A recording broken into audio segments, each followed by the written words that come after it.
The death of Diane and Alan Johnson shocked the peaceful community to its core. On September 2, 2003, the Blaine County Sheriff's Office received a distressing 911 call from Kim Richards. According to Kim, her neighbor's 16-year-old daughter, Sarah Johnson, had come running to her doors screaming that her parents, 52-year-old Diane and 46-year-old Alan Scott Johnson, had been murdered. Officers and first responders were dispatched to the scene immediately. When law enforcement officials arrived, they entered the house and found a gruesome scene before them. In the bed, they found Diane with a gunshot to her head. She appeared to have been killed while she slept. The walls and the ceiling near the headboard were splattered with blood, and a fragment of skull was on the floor. On the floor next to Diane's side of the bed was the body of her husband, Alan. He was clad only in a towel, and blood was pooling beneath him. At first glance, investigators believed it was an opening-shut case. It appeared to have been a case of murder-suicide. But as they looked closer at the crime scene, their opinion quickly changed. Investigators could hear the sound of water running and followed the blood trail back to the ensuite bathroom. The shower was left on. When officers turned the water faucet off, they saw blood splatter and a distinct bullet hole on the shower wall. Investigators began searching the house for more clues. On the bedroom floor was what investigators believed was the murder weapon, a .264 caliber Winston rifle. At the foot of the bed in which Diane lay dead were 2 kitchen knives.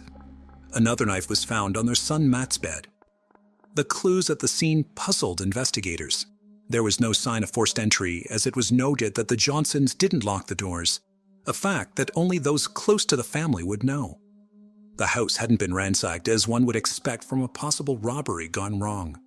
Officers at the scene questioned Sarah as to what she remembered before she ran to her neighbor's house for help. She explained to investigators that she'd been asleep when she heard a gunshot. She ran to her parents' bedroom and called out for her mother, and that was when she heard a second gunshot. Without hesitation, Sarah ran to her neighbor's house for help. She didn't see the intruder. The statement was corroborated by the neighbor who called 911, Kim Richards. On the property was a guest house which had been rented out to a close friend of Alan's, 45-year-old Mel Spiegel. Investigators entered the house and found a rather incriminating piece of evidence on the bed, the scope belonging to the same rifle found at the crime scene. However, Mel was nowhere to be found. His convenient disappearance had made him a possible person of interest for investigators. The entire property was sealed off on the orders of lead investigator, Sergeant Walt Femling. He also told officers to stop the waste disposal truck from removing any trash cans from the property. The theory was that Mel may have had an altercation with Alan and Diane and killed them in the heat of the moment. As they worked through this theory, forensics teams searched through the trash cans and discovered even more evidence. Inside, they found a pink bathrobe that had been bundled up. Once crime scene technicians opened the bathrobe, they found a latex glove, a single brown leather glove that matched the one found in the Johnsons' bedroom, and ammunition for a .25 caliber gun. All the evidence was tagged and sent off for DNA testing while investigators developed their own scenario. It was now becoming clear to investigators that whomever killed the couple knew about the unlocked doors and the day the trash was removed. It was possible the killer threw the evidence in the trash before fleeing the scene. It was time to call in Mel Spiegel. Hours after the double homicide, sheriff's deputies received news that Mel Spiegel had been found in Boise, Idaho. Mel agreed to speak with investigators and met them at the police station in Boise. Investigators asked Mel about his whereabouts that morning. Mel said he spent the weekend with his family and was planning to return to Bellevue in a week. Investigators contacted Mel's family members, who confirmed his alibi. Mel was asked about his relationship with Alan and Diane. He told officers that he'd been renting the guest house from the couple for years, and he showed a very good and close relationship with them. When asked about the rifle used in the murders, Mel admitted that it did belong to him. However, he said it had been locked away in his closet before he left for Boise over the weekend. Investigators then asked Mel about anyone he believed that may have made enemies with the couple. Mel revealed that Alan and Diane were starting to grow worried about their daughter Sarah. She'd started dating a 19-year-old boy named Bruno Santos. From what Mel had heard, Bruno was living in the country illegally and selling drugs to make a living. It was a bit of a stretch for investigators, but Mel urged them to speak to other family members. Investigators did just that, and started to put together a picture of the Johnson family. Alan and Diane met in the early 1980s.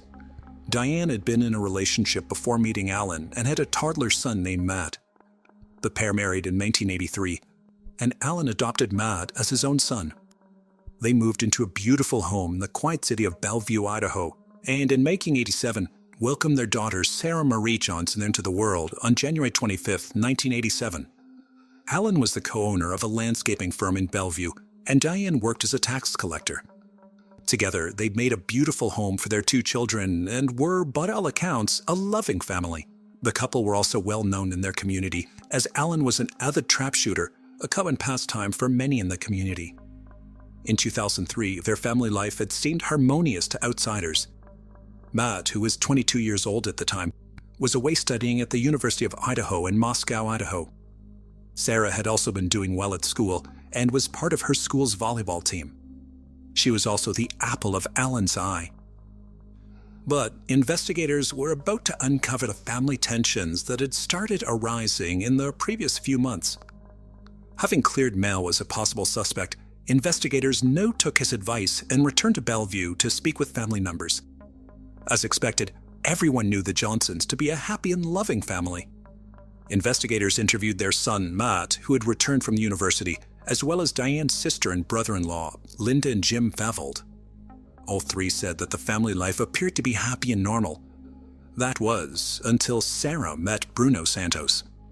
Matt, Linda, and Jim all agreed that Sarah dating Bruno had become a major point of contention in the family. Over the few months leading up to the murder, tensions had gotten worse within the household. But being a teenager, Sarah naturally rebelled against her parents' rules. Even when her parents forbid Sarah from seeing Bruno again, she continued to defy them. However, Jim revealed information to the investigators that could possibly have given Bruno a reason to murder Diane and Alan. Days before the murders, Alan and Diane had discovered that Sarah had been lying about spending the night at a female friend's house. Sarah had spent the night with Bruno instead. Alan called Jim and told him what happened. Alan then asked Jim to come with him to confront Bruno. Jim told investigators that Alan was furious and threatened to report Bruno to police for assaulting Sarah as she was underage. The two men then left with Sarah. A charge of such a serious nature could spell deportation for Bruno. After listening to what Jim had revealed, investigators believed that this was motive enough for Bruno to eliminate the Johnsons. It was time to speak to Bruno Santos. County police were familiar with Bruno Santos. He was a high school dropout and had been involved in a few minor drug-related crimes. When he was taken in for questioning, he became confrontational with investigators. During his interview, he was arrogant and hard to deal with, according to investigators. He then told investigators that he proposed to Sarah and that she'd accepted. Investigators believe that he'd said this to prove that he loved Sarah and wouldn't have done anything to jeopardize their relationship. When investigators asked him about his whereabouts on the morning of the murders, Bruno said that he was asleep on the couch at his home. He told officers to contact his mother, who confirmed that she'd been at home with him. For investigators, this was still not a strong alibi. When investigators asked Bruno about Alan and Diane, his attitude towards the Johnsons was obvious. He wasn't a fan of the couple. Back at the Johnsons' house, forensic teams were collecting evidence from the entire home. They'd used a UV light to comb through every part of the house for possible blood evidence that could indicate an escape route taken by the killer. While searching Sarah's room, they found blood splatter and bone fragments on a wall in Sarah's room. This discovery only added to the mystery of the shooting. The blood and bone were sent to the lab for testing. This discovery had investigators questioning if Sarah was being honest about what she really saw that morning. The search of the room led investigators to even more evidence. A single brown leather glove, the same one that was found bundled up in the trash. A key to the guest house and unspent .264 caliber shells were also found in Sarah's room. On one of the unspent shells was tissue matter, possibly transferred from the glove when the killer tried to hide evidence. This too was sent to forensics for testing. Investigators now believe that Bruno may have killed Sarah's parents and went to her to help him get rid of the evidence. Investigators served Bruno and his mother with a search warrant to collect evidence from their house. All the clothes he wore that day, including his shoes, were taken in for testing. His fingerprints were also taken to test against any found at the crime scene. Bruno was taken to the hospital where a DNA sample was taken for testing. Hair clippings and hand scrapings were also collected for evidence. Bruno was announced as the prime suspect in the murders of Alan and Diane Johnson. However, investigators were about to receive information that was going to take the investigation in a completely unexpected direction. Having thoroughly tested the clothes and shoes taken from Bruno, forensic experts couldn't find any trace of blood belonging to either Diane or Alan. At the actual crime scene, there were no traces of DNA, hairs, or fingerprints found anywhere near the bodies of Alan or Diane, nor was there any physical evidence that placed Bruno in the couple's room. The test done on the gloves and bathrobe also came back with a negative result. Investigators were stumped. They were sure that Bruno had the most reason to kill both Alan and Diane. However, the complete lack of physical evidence that should have placed Bruno at the scene suggested he was telling them the truth. Bruno was eventually eliminated as a suspect in the case. As they looked at the case closely, their minds started to shift to someone else. Investigators began questioning Sarah's family and friends more intensely about her home and personal life. They'd come to discover that Sarah had been prescribed antidepressants and that her relationship with her parents was rocky at best. Family members said that they brushed off her behavior as being normal for a teenager. Sarah, they believed, was at the age when most children start to become rebellious and push against their parents' authority. But Linda, Sarah's aunt, started to grow suspicious with her niece's behavior. She told investigators that Sarah was not going through the normal grieving process. Linda said that Sarah showed more interest in returning to school and her friends than taking time to deal with the loss of both of her parents. Investigators then turned to some of Sarah's friends and asked them about her behavior since the death of her parents. They all agreed that Sarah was acting indifferent to the murders. They also told investigators that she seemed more interested in getting her nails painted. The one thing that stood out for them, though, was Sarah being more concerned for Bruno since his arrest. It was odd to them that Sarah was concerned rather than angry with her parents' alleged killer. Investigators didn't want to believe where their thoughts were taking them, as it was too horrible to imagine. But they had no choice except to look into Sarah as a possible suspect. The Johnsons' home was still an active crime scene, and now investigators were treating Sarah's room as a second area of interest. Investigators at the scene were now questioning how the blood splatter had reached that far. A gun expert was called to the house to take a closer look at the spatter pattern. After analyzing the direction from Alan and Diane's room to Sarah's, the gun expert concluded that both bedroom doors were open at the time of the shooting. Investigators had also called plumbers to the scene after clogging was reported in one of the bathroom toilets. The source of the clog appeared to be a shower cap. Investigators decided to interview Linda, Matt, and Mel Spiegel regarding some of the evidence they discovered. Matt and Linda both identified the pink bathrobe as belonging to Sarah. Mel confirmed that Sarah had a key to the guest house and often helped them clean up the place. He also told investigators that Sarah was aware of the gun that was kept in the closet. Investigators now needed to be able to link Sarah to all the evidence. But that was going to prove difficult, as eyewitnesses on the morning of the murders said that Sarah didn't have any traces of blood on her when she ran to a neighbor's house begging for help. This was also confirmed by forensics experts who used luminol to test for any blood splatter on Sarah's clothes and found nothing at all. Investigators issued a warrant to confiscate and test the clothes Sarah had been wearing in the morning. Meanwhile, investigators wanted to speak to Sarah again and see if her story had changed since they last spoke to her. Investigators once again called Sarah in for an interview. She'd been staying with her aunt and uncle. Small inconsistencies were noted in Sarah's story. Overall, investigators found that her story had changed at least 5 different times. In some explanations, she said she was asleep and woke up to the sound of a gunshot. In another, she said she'd been awake when she heard the first gunshot. Another time, she told investigators that she was still in her room when she heard the second gunshot, but once again changed her story and said she was outside her parents' bedroom when the second shot was fired. Sarah also had a hard time to remember if her parents' room door was open or closed at the time of the shooting. Investigators remained calm when questioning Sarah to avoid her picking up on their suspicions. They'd already been made aware that both bedroom doors were open, and that was the only explanation for the blood splatter on Sarah's bedroom wall. Sarah was asked to submit a DNA sample, hair samples, and hand scrapings as part of the investigation to clear her name. These were all sent for testing to the lab. The pajama top and bottom that Sarah was using on the morning of the murders were sent to the lab to be tested by forensic specialist Rod Englert. Under a high-powered microscope, Englert found no traces of blood on the front of the robe. However, on the back of the garment, he found patterns of high-velocity blood splatter.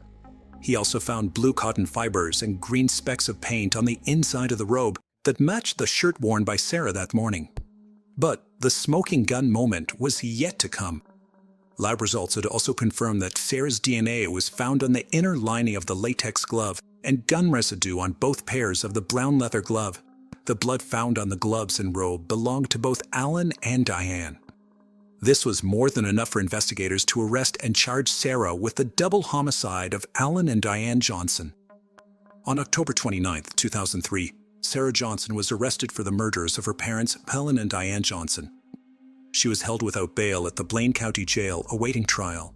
The story of a teenage girl murdering her parents made headlines nationally and became a media sensation. Investigators and prosecutors had to develop a plausible argument that showed Sarah was motivated and capable of committing such a heinous crime. Relying on statements from family members and friends of both Sarah and her parents, they started to put together a twisted tale of a teenager in the throes of passion. Since Sarah had started dating Bruno, her parents had disapproved of the relationship. As a result, Sarah started to sneak around behind her parents' backs and acted out as any normal teenager would. However, the trigger for Sarah happened a few days before the murders. She'd lied to her parents about staying with a friend when in fact she was staying with Bruno. Her father's threats to have Bruno charged with assault and deported to Mexico pushed Sarah over the edge. Investigators and prosecutors believed that this was the moment Sarah had concocted the plan to get rid of her parents and live a happy life with Bruno. Being a fan of true crime and murder mysteries, Sarah believed that she had the perfect plot in place. On the morning of the murders, she got up and went to the guest house to retrieve the rifle. She then put on latex gloves, leather gloves, a shower cap to avoid blood splatter on her hair, and her bathrobe backwards to avoid any blood touching her clothes. Sarah then went to her parents' room when she heard her father get into the shower. She shot Diane in the head while she slept. Sarah then heard her father Alan call out and open the bathroom door and shot him in the chest. After committing the murders, she placed knives in the bedrooms to stage the scene as if an intruder killed her parents. She then bundled up the evidence and threw it away in the trash, knowing the waste disposal company would pick up the evidence before investigators could find it. However, that didn't go to plan. Added to that, she didn't take into account the evidence that would be found in her room and the shower cap that had gotten lodged in the plumbing system. The evidence against Sarah was glaring, and it was time to go to trial. In February 2005, 2 years after her parents' murders, her defense team argued that Sarah was innocent and that her parents were murdered by an intruder. The prosecution, though, were ready with their argument. They presented the court with the physical evidence found at the crime scene and testimonies from family and friends that showed Sarah's behavior was strange since her parents were both killed. Most damning of all was the testimony of Bruno Santos, who not only wanted to clear himself of the murder at the trial, but provided the jury with evidence of Sarah's state of mind before the murders. Bruno testified that he and Sarah had agreed to get married, and Sarah had even told them that they could live in a big, beautiful house and be happy with just each other. Bruno also told the court that Sarah always spoke about how much she hated her dad and talked about shooting him. After 5 weeks of testimonies, proof of evidence, and crime scene explanations, the jury had come to a decision on March 16, 2005. Sarah, aged 18, was found guilty of 2 counts of first-degree murder. She was sentenced to life in prison without parole to the Pocatello Women's Correctional Center in Idaho. Sarah has since made several appeals to have her life sentence reduced. However, all her appeals have been denied, and she still remains in custody. Following Sarah's sentencing, the remaining family members have spoken out publicly about their feelings towards Sarah and her actions. The deaths of Alan and Diane have devastated their family entirely. The majority feel that Sarah was at fault and deserved the punishment she received. Sarah's brother Matt believed that Sarah showed no remorse for murdering their parents. He said that if she were ever given a second chance, she'd do a better job with the murders to avoid being caught. Pat Dishman, Diane's mother, spoke to Sarah during her sentencing hearing. She told her granddaughter that they still loved her, but that her actions had devastated their entire family. Owen's sister, Lynn Murrell, said that Sarah was spoiled and rotten and was capable of murdering another person if she was ever released. She asked the judge to consider never releasing her from prison. Today's case was one of a truly twisted and disturbing nature. To be capable of murdering one's own parents proved that Sarah Johnson only thought about herself and not of the devastation she caused for her brother and family. While they're left behind to pick up the pieces, Sarah remains behind bars for her senseless crime. The case of Kristen Rossum. She could have been a scientist, but she chose a different path. Blonde Kristen Rossum, a chemistry graduate from San Diego State University, could have had a brilliant future. Instead, she is serving a life sentence in the Central California Women's Facility for the crime against her husband. Ralph and Constance Rossum had 3 children and were preparing them for an undoubtedly bright future. The children received education from top schools, were tutored, and participated in clubs and sections for talent development. However, the fragile and impulsive Kristen broke, unable to keep up with the pace in pursuit of the ideal. Lying, skipping classes, and the desire to escape reality first introduced her to a sense of ease and oblivion after consuming alcohol. But soon, alcohol stopped providing the desired effect of tranquility, and she became dependent on the controlled substance methamphetamine. Methamphetamine, meth, is the most addictive illicit substance in the USA. It causes paranoia, clouds judgment, euphoria, and hallucinations. Kristen's erratic behavior and detachment from real life caught her parents' attention. After a long conversation, she admitted that she had been addicted to the substance since high school. This behavior was a severe blow for a family of university-educated professionals.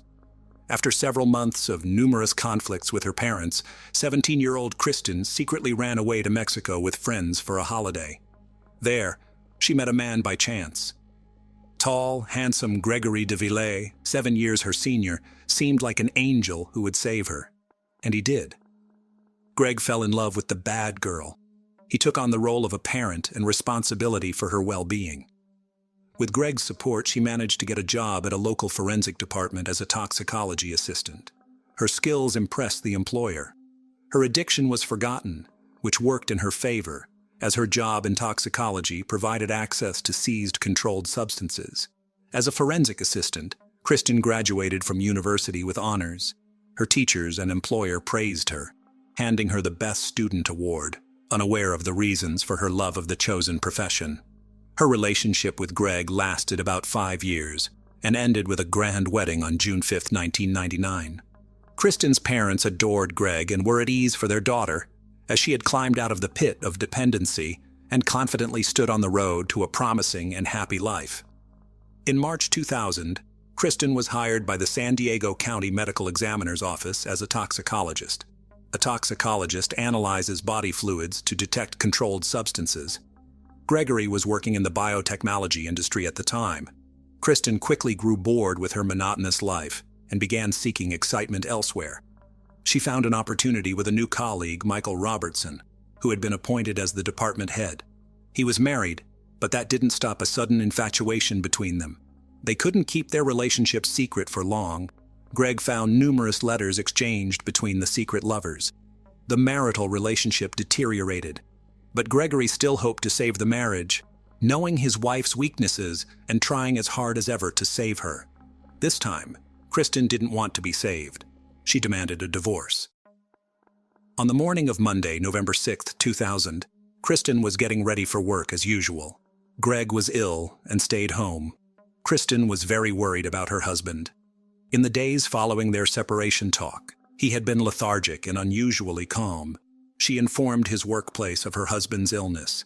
She also visited him during her lunch break. Greg was asleep. At 9:22 p.m. that same day, Christine called emergency services to report that her husband, Greg, was not breathing. He had most likely committed suicide because he was home alone. The woman cried into the phone and did not listen to the dispatcher's instructions to examine the body and possibly administer first aid. Police officers and paramedics arriving on the scene at 10:19 p.m. pronounced Gregory de Villiers dead. He was lying on the bedroom floor with his torso exposed, surrounded by scattered rose petals. The room examination suggested that Greg most likely consumed a lethal dose of several controlled substances. Empty vials of powerful painkillers were scattered around, and torn wedding photos were found on his bed. During the interrogation, Kristen stated that she had informed her husband of their separation the previous evening. Just 17 months after the wedding, she regretted getting married. She felt she had rushed into it, Greg was too clingy, and she wanted to distance herself. Greg's death was ruled a suicide. The cause of death was strong sedative drugs. Kristen signed the cremation papers. However, Gregory's family and friends refused to believe in such a sudden suicide. None of them noticed any changes in his character or mood. He had not shared his marital problems with anyone. Greg was so opposed to controlled substances that he would never have taken them. Soon, the relatives managed to stop the cremation and insisted on an independent autopsy. The family's persistence allowed for the consideration of a homicide scenario. Soon, toxicological tests revealed that Gregory's body contained an extremely high amount of fentanyl, a pain reliever 150 times stronger than morphine, along with lesser amounts of clonazepam and trace amounts of oxycodone, known as hillbilly heroin. Investigators speculated that, under the strong influence of clonazepam and other detected drugs, someone else administered the lethal dose of fentanyl to Gregory. Kristen became the prime suspect, as fentanyl is not an over-the-counter medication, and she had ample knowledge and access to such drugs. Upon arrival for interrogation at the police station, Kristen's emaciated, unattractive appearance and her doping behavior indicated her drug dependency. This was confirmed by her own statements on the day of Gregory's death. Kristen was inconsistent in her accounts.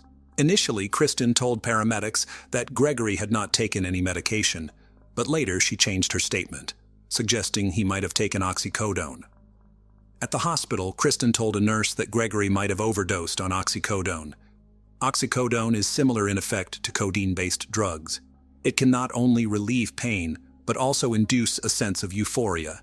It depresses the respiratory center, and without timely assistance, its use can be fatal. The police considered the possibility that Gregory died from an accidental overdose of cold medicine and oxycodone. In conversations with Kristen, they also learned that Gregory was very upset about their failing marriage, leading Kristen to tell the police that he ended his own life. This was another investigative avenue they explored. On November 8th, a colleague of Kristen's, Russ Lowe, called the police. He informed them about Kristen's affair with her boss. This information shifted the course of the police investigation. Evidence of Kristen's connection with her boss, Dr. Robertson, was found. The evidence included passionate emails they exchanged, as well as computer files and professional articles revealing Dr. Robertson's specialized knowledge of fentanyl. The criminal puzzle was coming together perfectly. It was suspected that Gregory became a threat to the lovers, as he knew that Kristen, with her access to the lab and controlled substances, was secretly using them, and Michael was covering for her. It was a premeditated crime. The challenge for the investigators was to prove it. During interrogation, Michael Robertson told detectives that he was aware of his lover's drug dependency. At that time, no charges were brought against the couple. They were both dismissed from their jobs for violating several rules during the investigation. Serious trouble for Kristen began in January when police raided her home, finding traces of drugs and paraphernalia. She was arrested for the first time but was later released on bail. The investigation progressed as new information emerged. This included Kristen's diary. During its initial examination, investigators hypothesized that it was written by Kristen not for herself, but for an external reader, as a means of covering up and affirming her innocence while crafting the appearance of Gregory's perfect self-inflicted demise. On the day of her husband's death, she bought a rose in revealing lingerie actions inconsistent with her distressed demeanor. Medical examination indicated that Gregory was unconscious for at least 6 hours before his passing, and his death could have occurred an hour or an hour and a half before it was confirmed. Additionally, a bruise around a needle injection site on the young man's arm was found, its purpose and executor unexplained. At Kristen's workplace, a shortage of the drug that led to Gregory's demise, as well as other controlled substances, was discovered. Police believed Kristen poisoned Gregory, administering fentanyl without his knowledge. The prosecution built its case on toxicological and medical data. With enough circumstantial evidence, Christine was arrested on June 25, 2001, and charged with first-degree murder. After spending 6 months in custody, she was released on bail. The first trial soon commenced. The prosecution's main theory was the motive for the homicide.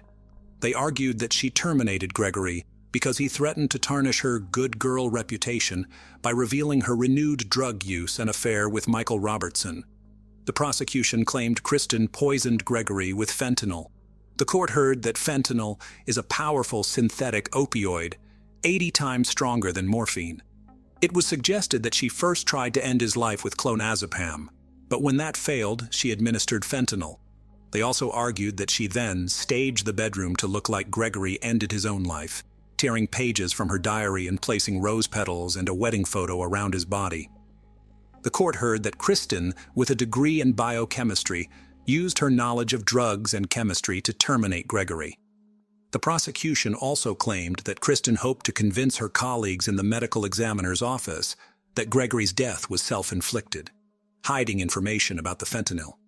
However, before Gregory's autopsy could be conducted, she was transferred to another lab, and the attempt to substitute toxicological research was unsuccessful.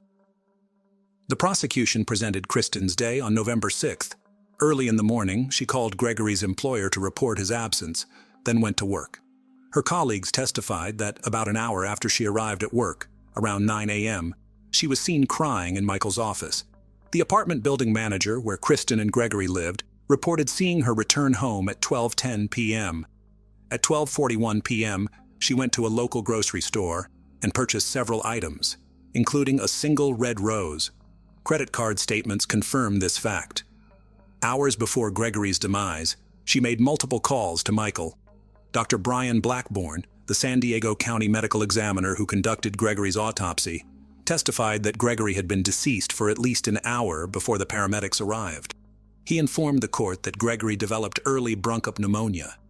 This condition arises when secretions, normally expelled through breathing, accumulate in the lungs because a person is either unconscious or not breathing deeply enough. Dr. Blackburn also informed the court that Gregory's bladder contained a significant amount of urine, which would have been very uncomfortable had he been conscious. This led Dr. Blackburn to conclude that Gregory was breathing poorly for approximately 6 to 12 hours before his death.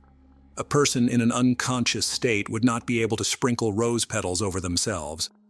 Dr. Blackburn showed that the level of clonazepam found in Gregory's blood was not at an overdose level and was not lethal. Dr. Theodore Stanley testified on behalf of the prosecution. He demonstrated that fentanyl is a potent and fast-acting pain reliever with a serious side effect that can lead to a person's respiratory arrest. Dr. Stanley stated that the speed at which fentanyl begins to act depends on the method of its administration. The peak effect occurs about 16 hours after applying a transdermal patch, 20 to 30 minutes after oral ingestion, 15 to 20 minutes after intramuscular injection, and within 5 minutes after intravenous injection. Dr. Stanley informed the court that fentanyl is usually not administered orally because the liver destroys about 65% of it, so only 35% enters the bloodstream. When asked to explain how fentanyl entered Gregory's system, neither Dr. Blackburn nor Dr. Stanley could provide a definitive opinion. Dr. Stanley showed that various concentration levels in Gregory's body, along with data indicating that Gregory was unconscious and breathing shallowly for several hours before his death, suggest that fentanyl was likely administered to Gregory multiple times.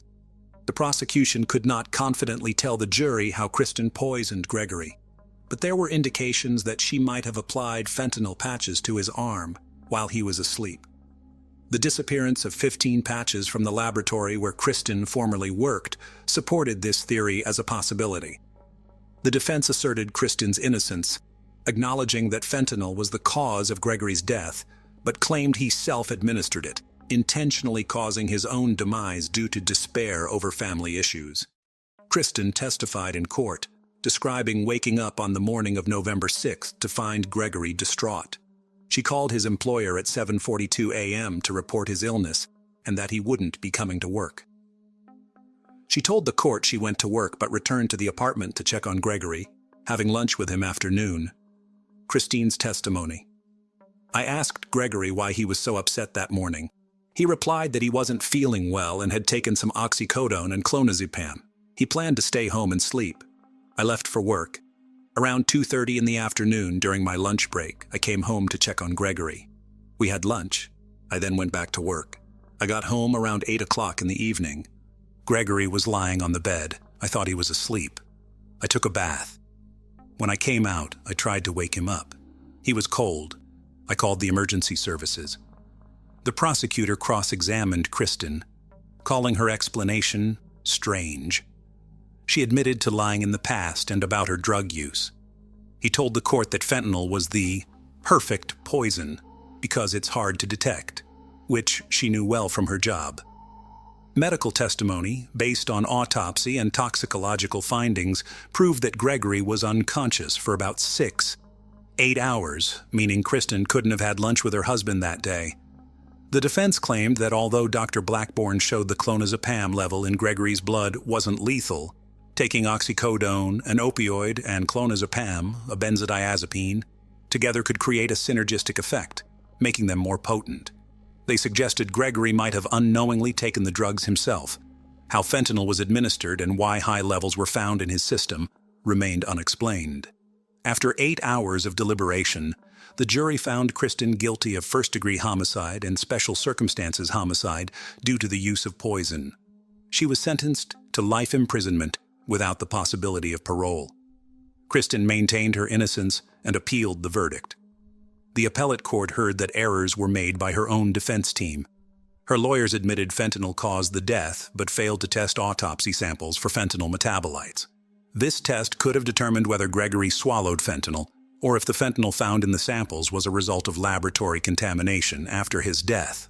If fentanyl had been detected only in the samples and never in Gregory's body, the prosecution's theory that fentanyl caused his death would have been incorrect. The appellate court heard that there was a break in the chain of custody regarding the samples. They were placed in a cardboard box, with each container marked as a sample from Gregory's body, but the containers weren't sealed. They were supposed to be delivered to the sheriff's office for immediate transfer to an external lab, but the person supposed to receive the samples was absent, so the box remained at the medical examiner's office for about 36 hours before being delivered to the sheriff's forensic lab. The appellate court's argument was that anyone with a key to the medical examiner's office building had access to the samples. Fentanyl could have been added to the samples posthumously. Kristen believed there was a motive to tamper with the samples and frame her for the crime due to various personal relationships and tensions among the staff. Indeed, Kristen argued in the appellate court that on November 8, 2000, Michael informed one of the toxicologists that he had examined a sample of Gregory's stomach contents. The 3-judge panel of the 9th U.S. Circuit Court of Appeals concluded that Kristen's lawyers erred in not contesting the prosecution's claim that her husband died from a fentanyl overdose. They stated that her legal team should have tested the autopsy samples for fentanyl metabolites, rather than just admitting he died in such a manner. However, they did not overturn the verdict, but sent the case back to federal court to determine if this defense error could have altered the trial's outcome. After this decision, the U.S. Supreme Court ruled that federal courts must adhere to the state court's decision when considering such appeals. Based on this ruling, the appellate court voted against holding a hearing on Kristen's case. Her appeal was denied, and she remains in custody. Michael Robertson was implicated as an accomplice in Kristen's trial. Authorities discreetly filed a criminal conspiracy complaint and issued a sealed warrant for the arrest of Michael Robertson, the former boss and lover of convicted perpetrator Kristen Rossum. Robertson, who lives freely and works as a forensic toxicology consultant in Australia since Rossum's husband's demise in 2000, could be arrested and held on $100,000 bail if he ever returns to the United States. Gregory's family filed a lawsuit accusing the county of negligence that allowed Kristen to steal a lethal dose of drugs from the medical examiner's office undetected. In 2006, a U.S. court awarded them $147 million in civil damages. In a case that continues to captivate the nation, Rossum, a former toxicologist at the county medical examiner's office, was sentenced to life imprisonment without the possibility of parole in February 2003 for stealing drugs from the lab and using them to poison her husband, Gregory de Villers, staging a suicide scene in their apartment, scattering his body with red rose petals. This here story is about 26-year-old Elle Edwards. On Christmas Eve 2022, she was celebrating with her friends in a pub in Ali Village, Liverpool, UK. The gal was real vibrant and beautiful. She worked as a cosmetologist in a local beauty salon and was also an assistant to a dermatologist. Elle was naturally positive and mighty kind, which allowed her to win over even the most demanding clients. Elle was purty and had become an excellent specialist in her fields. The gal was cheerful and always smiling. But at the same time she remained determined, constantly moving towards her goals and dreams.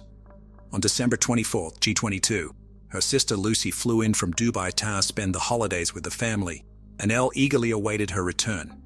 They decided to celebrate this long-awaited event in style, so the girls and their friends headed to the local pub. Here they had a great time, laughing a lot, dancing, and singing karaoke. In the merry atmosphere, no one noticed that a person to whom kindness was alien was nearby. Round 11:50 p.m., an emergency call came in. As they were exiling the pub, no less than 12 shots were fired, and 2 of them hit Elle. She suffered a gunshot wound to the head that proved to be mighty serious. The dispatcher directed emergency services to the same. They urgently arrived at the pub, loaded the gal into an ambulance, and took her to the local hospital. However, she died on the way, as her injuries was incompatible with life. When the police informed the victim's family about the tragedy, they was in a state of shock. No one believed it, and no one understood how this could have happened to Elle. No one suspected that this beautiful and cheerful girl could have had deadly enemies. In the early stages of the investigation, the detectives had no leads.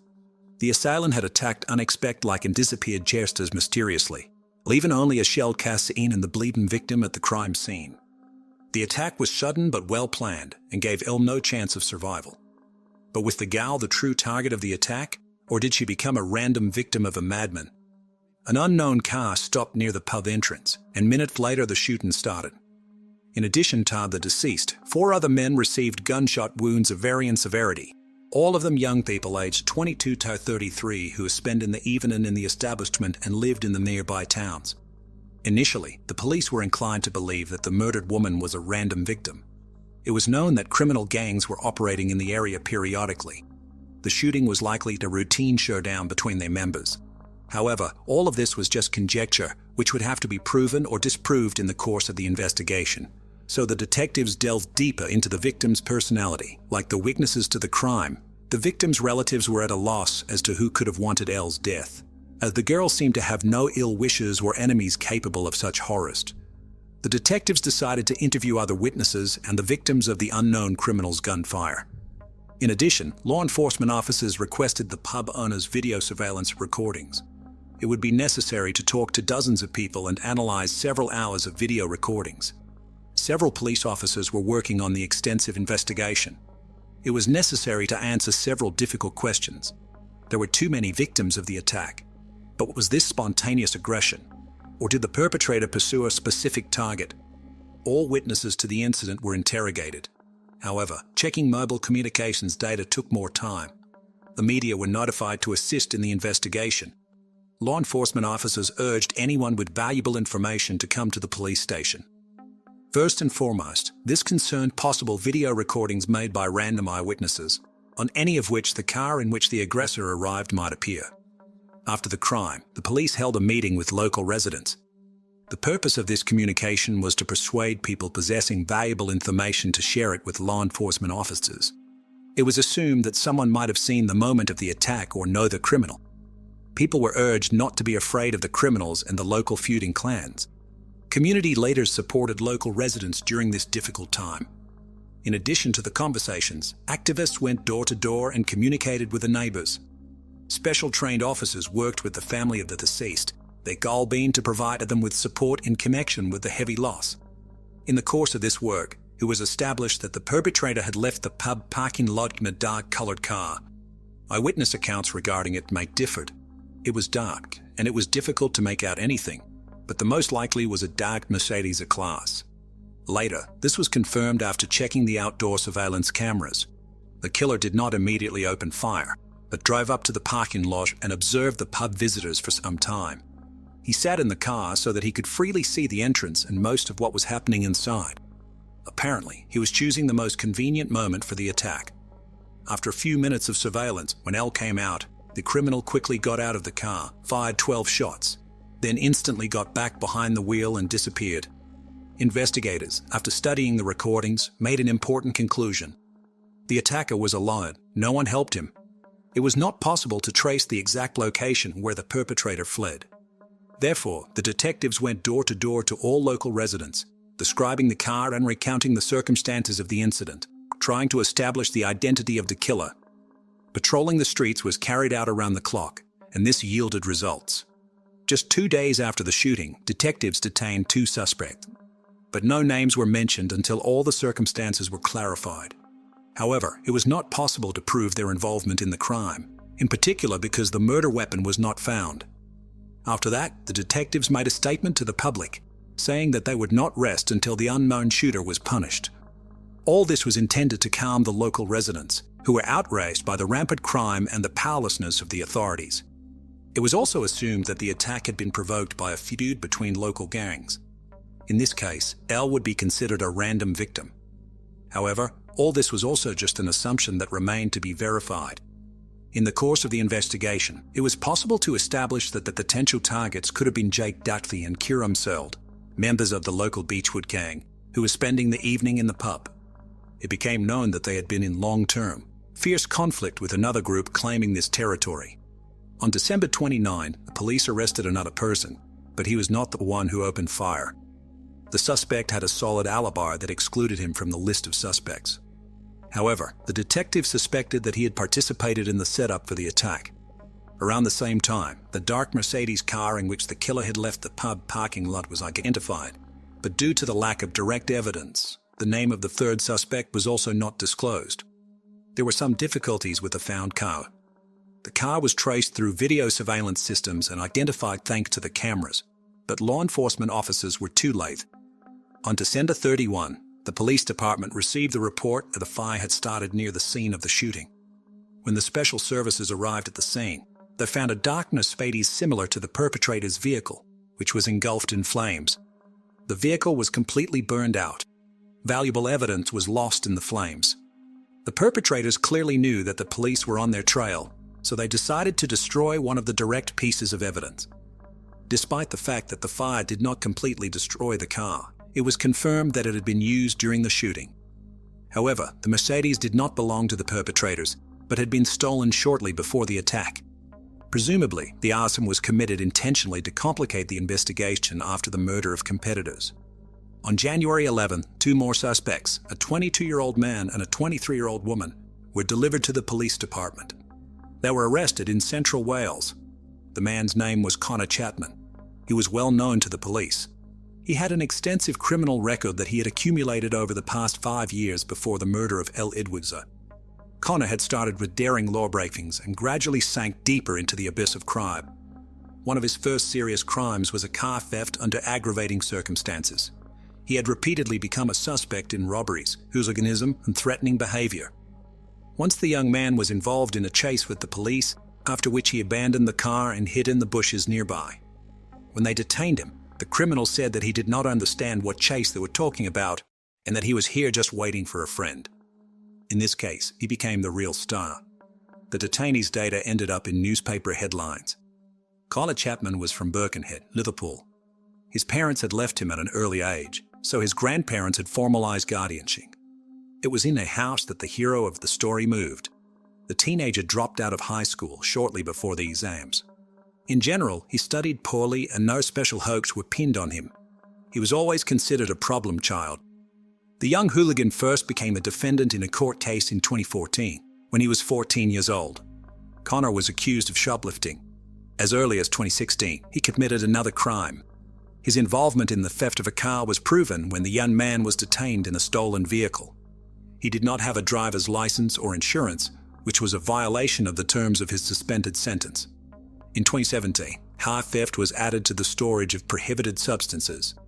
During this period, he was also under police supervision, so he had again violated the restraining order. As a result, he was banned from accessing several parts of the city. Connor was not allowed to appear in public places, as he clearly posed a threat to society. However, as early as 2018, he violated the ban again. The patrol detained him in a public place. The young man had a knife and prohibited substances with him. In the same year, the general public first heard about Connor Startling. He appeared on the pages of the local newspaper after an unsuccessful attempt to escape from the police in a stolen car. The city patrol noticed a stolen Audi on the street and ordered the driver to stop and get out of the car with his hands up. However, the 18-year-old Chapman did not obey, provoking a chase. During the short flight, Connor committed a large number of traffic violations. In particular, he accelerated to more than 80 kilometers per hour in areas with a 30-kilometer limit. Connor repeatedly drove into oncoming traffic and in the end crashed into the curb. At the beat, the car was thrown aside and turned around. The driver could not continue the orgy, so he got out of the car and ran away. However, even here he was unlucky, as the patrol caught up with him in the bushes just a few hundred meters away. In his defense, the young man said that he was waiting here for a friend, but the deception was obvious. The lawyer of Connor explained in court that his client had fallen under the influence of a bad company of older frays. The court left him unpunished and the need to release the budding criminal. He was found to have attention deficit disorder and a number of other disorders identified by private specialists during the trial. Despite this, due to numerous violations and potentially dangerous behavior on the road, he was sentenced to a term of up to 8 months in prison for 2 minors. The young man also received a ban on driving a car, which was in effect after his release. Thus, the budding criminal had achieved 14 convictions for 30 criminal episodes by the time he reached adulthood. It was obvious that he had no intention of changing and categorically refused to fit into society. Everyone understood that he was potentially dangerous, but legal grounds for isolating him from society had not been found. This was due to the fact that so far no person had been seriously injured by his inadequate behavior. The public was outraged by the powerlessness of the authorities. Everything was shaping up so that the criminal elements could do nothing until they kill or maim innocent people. And that's how it turned out. In January 2020, the court again sentenced Connor Chapman, this time to 10 months in prison. He was again caught in a public place with a cold weapon and substances in his pocket. A whole bouquet of prohibitive lists. During this period, the police openly appeared on TV channels, urging the public to beware of this young man. After serving his sentence, protected months, he again got involved in crime and was wanted for at least 5 criminal episodes. When he was caught, the young criminal said that he had spent more time behind bars than free, and he did not seem upset about this, but rather proud of his achievements. However, Connor had no intention of stopping there. By the age of 20, his service record had expanded again. By this point, he had received 19 sentences for 43 crimes. But in the summer of 2022, the inadequate young man found himself free again. This happened just 6 months before the death of L. Edwardser. During this period, Connor was again brought before the court. His lawyer tried to play on pity, telling the story that the first child of the young man was born while he was in prison. At this point, his girlfriend was pregnant with a girl. The young man claimed that he had rethought his life and wanted to get on the path of correction. Of course, these were loud, false words. The only thing he wanted was to get free and return to the path of crime. During this period, the police already knew that he was a member of one of the local criminal gangs engaged in the sale of prohibited substances. However, the criminal was tried not for these serious crimes, but for burglary and theft of 2 electric motorcycles. On December 24, 2022, a skirmish broke out between 2 rival criminal gangs. They began to argue over the division of the territory near the wooden church in Beechwood Estates. They failed to reach an agreement, after which the young gangster decided to take revenge. He armed himself with a submachine gun and waited for about 3 hours until he tracked down his targets. He wanted to kill Karen Seld and Jake Duffy, who had gone to the Moyak pub for rest. Shortly before midnight, the criminal drove up to the parking lot and began to observe. He identified his victims and waited for the right moment to attack. then ran out of the car and fired 12 bullets into the building. He managed to seriously injure Duffy, but despite the threat to his life, he survived the attack. However, the unlucky Elle Edwardser was not so fortunate. 2 bullets hit her in the head. The young beauty fought for her life, but died in the arms of the medics on the way to the hospital.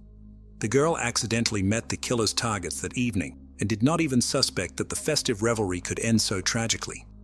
The pub was crowded. Then 1 person was killed and 4 were wounded.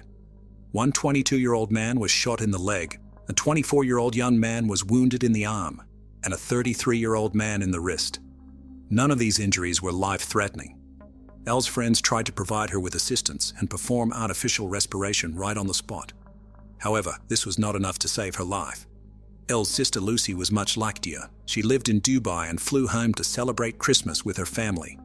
Just minutes before the attack, she had left the establishment, so she was not affected at all. Later, Lucy recalled how she had wanted to take her sister with her, but the girl wanted to stay with her friends. On January 25, 2023, the funeral of the young girl took place. Hundreds of concerned people came to say goodbye to the random victim of gang showdowns. The body was brought to the local church in a hearse drawn by 4 white horses. Even the pub that had become the site of the girl's last celebration was closed that day as a mark of respect for her memory. The owner of the establishment published a message of support for Elle's family on his official social media page. Connor Chapman was charged with a whole list of charges, the main one of which was murder. It became known that the perpetrator had an accomplice, namely the 20-year-old Thomas. After the arrest and during the searches, a video recording was found on this young man, which had been made shortly before the attack. In it, Connor is handing over a weapon and saying that he is going to settle accounts with someone. After the attack, they together hid the stolen Mercedes in order to get rid of it later. The murder weapon was never found. However, the killer's DNA traces were found on one of the shell casings fired. It was obvious that it was Connor who loaded the weapon before the attack. In addition, red gloves were found during searches in his house, which were clearly visible in the CCTV footage from morning. After the crime, when the perpetrators had abandoned the car, they ordered a taxi under a false name. They used the driver's services to cover their tracks and confuse the investigation. Around 5 a.m. they returned to the place where the hidden car was located. Here the criminals tried to cover their tracks. However, something went wrong. Ultimately, they decided to get rid of the car by setting it on fire. Thomas Nord was found guilty on all charges brought against him. In July 2023, the court sentenced him to 9 years in prison. This modest sentence was due to the fact that he had not yet managed to accumulate such a wide criminal history as his accomplice. Jake and Karen were wounded in the moment of the attack, but both managed to survive the assault. A look at their lifestyle made the aggression of one of the members of the rival gangs quite understandable. Both were members of the local Beechwood gang, which was openly in conflict with another group claiming this territory. It became known that on December 23, 2023, just a day before the attack with firearms, they had already been attacked. On that occasion, another person from Connor Chapman's group had assaulted them. Both were beaten, but did not receive serious injuries. Apparently, they considered this a random fight and calmly went to relax in the pub. While the shooter awaited his sentence in the case of the murder of the innocent victim, both targets of his attack were already in prison. Curran was sentenced to 27 months in prison for an attack on members of the rival criminal group. Another 9 months were added to the sentence for the fight. His friend was sentenced to 2 years and 9 months for a similar offense. Obviously, they were trying to avenge the attempted murder. Prohibitive court orders were also issued against both of them, with a whole list of restrictions. Of course, this method did not allow protecting citizens from this gang of criminals. However, in case of further violations, more severe punishment could be applied to them due to ignoring the prescriptions. The public was outraged that potentially dangerous members of criminal gangs were getting away with minimum sentences after each crime. The bans were clearly ineffective and did not contribute absolutely anything to public safety. This became especially obvious when it was found that Chapman already had a ban on visiting that region where the pub was located. But this did not prevent him from stealing a car and coming to the public place, despite the fact that he also had a driving ban. The events that had occurred once again raised the question of toughening punishments and revising the existing norms of the legal system. However, so far this flawed system has not suffered any serious changes. At the trial on the case of Elle's murder, Connor tried to refute that it was he who appeared on the CCTV footage. According to him, during this period he was at home, packing Christmas gifts. However, a sufficient amount of evidence was collected to expose the lie. The hearings on the case lasted 3.5 weeks, during which all the circumstances preceding the attack were revealed. It became known that the reason for the attack was only the competition between the two criminal gangs dividing the territory nearby. The defendant did not even know the victim. He simply did not care about her fate, as well as the fate of all the other innocent people in the bar. He was driven only by blind fury, which he could never control. After the attempted murder of 2 competitors, Connor planned to flee to Spain to cover his tracks. He used a stolen car and also got rid of the murder weapon. Trying not to fall into the hands of the police, he avoided using any mode of transport. The detectives detained the criminal literally at the airport. After the arrest, Connor tried to deceive the police, claiming that the Mercedes he was seen driving on the day of the murder was not stolen. According to him, this was a common car of the criminal group, which they used for the distribution of substances. The guy claimed that he was not behind the wheel of the vehicle and also continued to convince the jury that he did not open fire that evening. He was desperately trying to get out of the situation. The defendant stated that he had only just learned that someone from the criminal group had used the vehicle for an attack on the pub. Before the jury retired to consider the verdict, the father of the innocent victim made a short speech. He sincerely hoped that the criminal would never again be able to spend Christmas with his loved ones in freedom. The jurors, consisting of Pityashin and Sanjenshin, came to a unanimous decision after 3 hours of discussion. In their opinion, Connor Chapman was guilty of all the charges brought against him. He cynically committed the crime and did not repent of the fact that he accidentally killed the beautiful 26-year-old girl. The whole life that lay ahead of her, and he took it away. Instead of remorse, the heartless Connor spent several days carefully getting rid of all the evidence and traces of the murder that could link him to this bloody event. The motive for the attack was the competition between criminal gangs. On July 7, 2023, Connor was sentenced. He was sent to serve a life sentence with the possibility of parole after 48 years from the start of serving the sentence. After the verdict was announced, the victim's father victoriously raised his fist. The incident provoked a wave of public outrage. The residents of the city could not feel safe, knowing that they were at the junction of the confrontation between criminal gangs dividing spheres of influence. They knew that these people had a large amount of firearms and were not afraid to use them, as proved by the murder of Elle. The girl's father said he wanted to set up a foundation to support victims like his daughter. He believed that the main goal would be to fight to reduce the number of weapons in the hands of civilians. From the outside, the England family seemed like the epitome of perfection. Every Sunday they attended church together, demonstrating exemplary piety.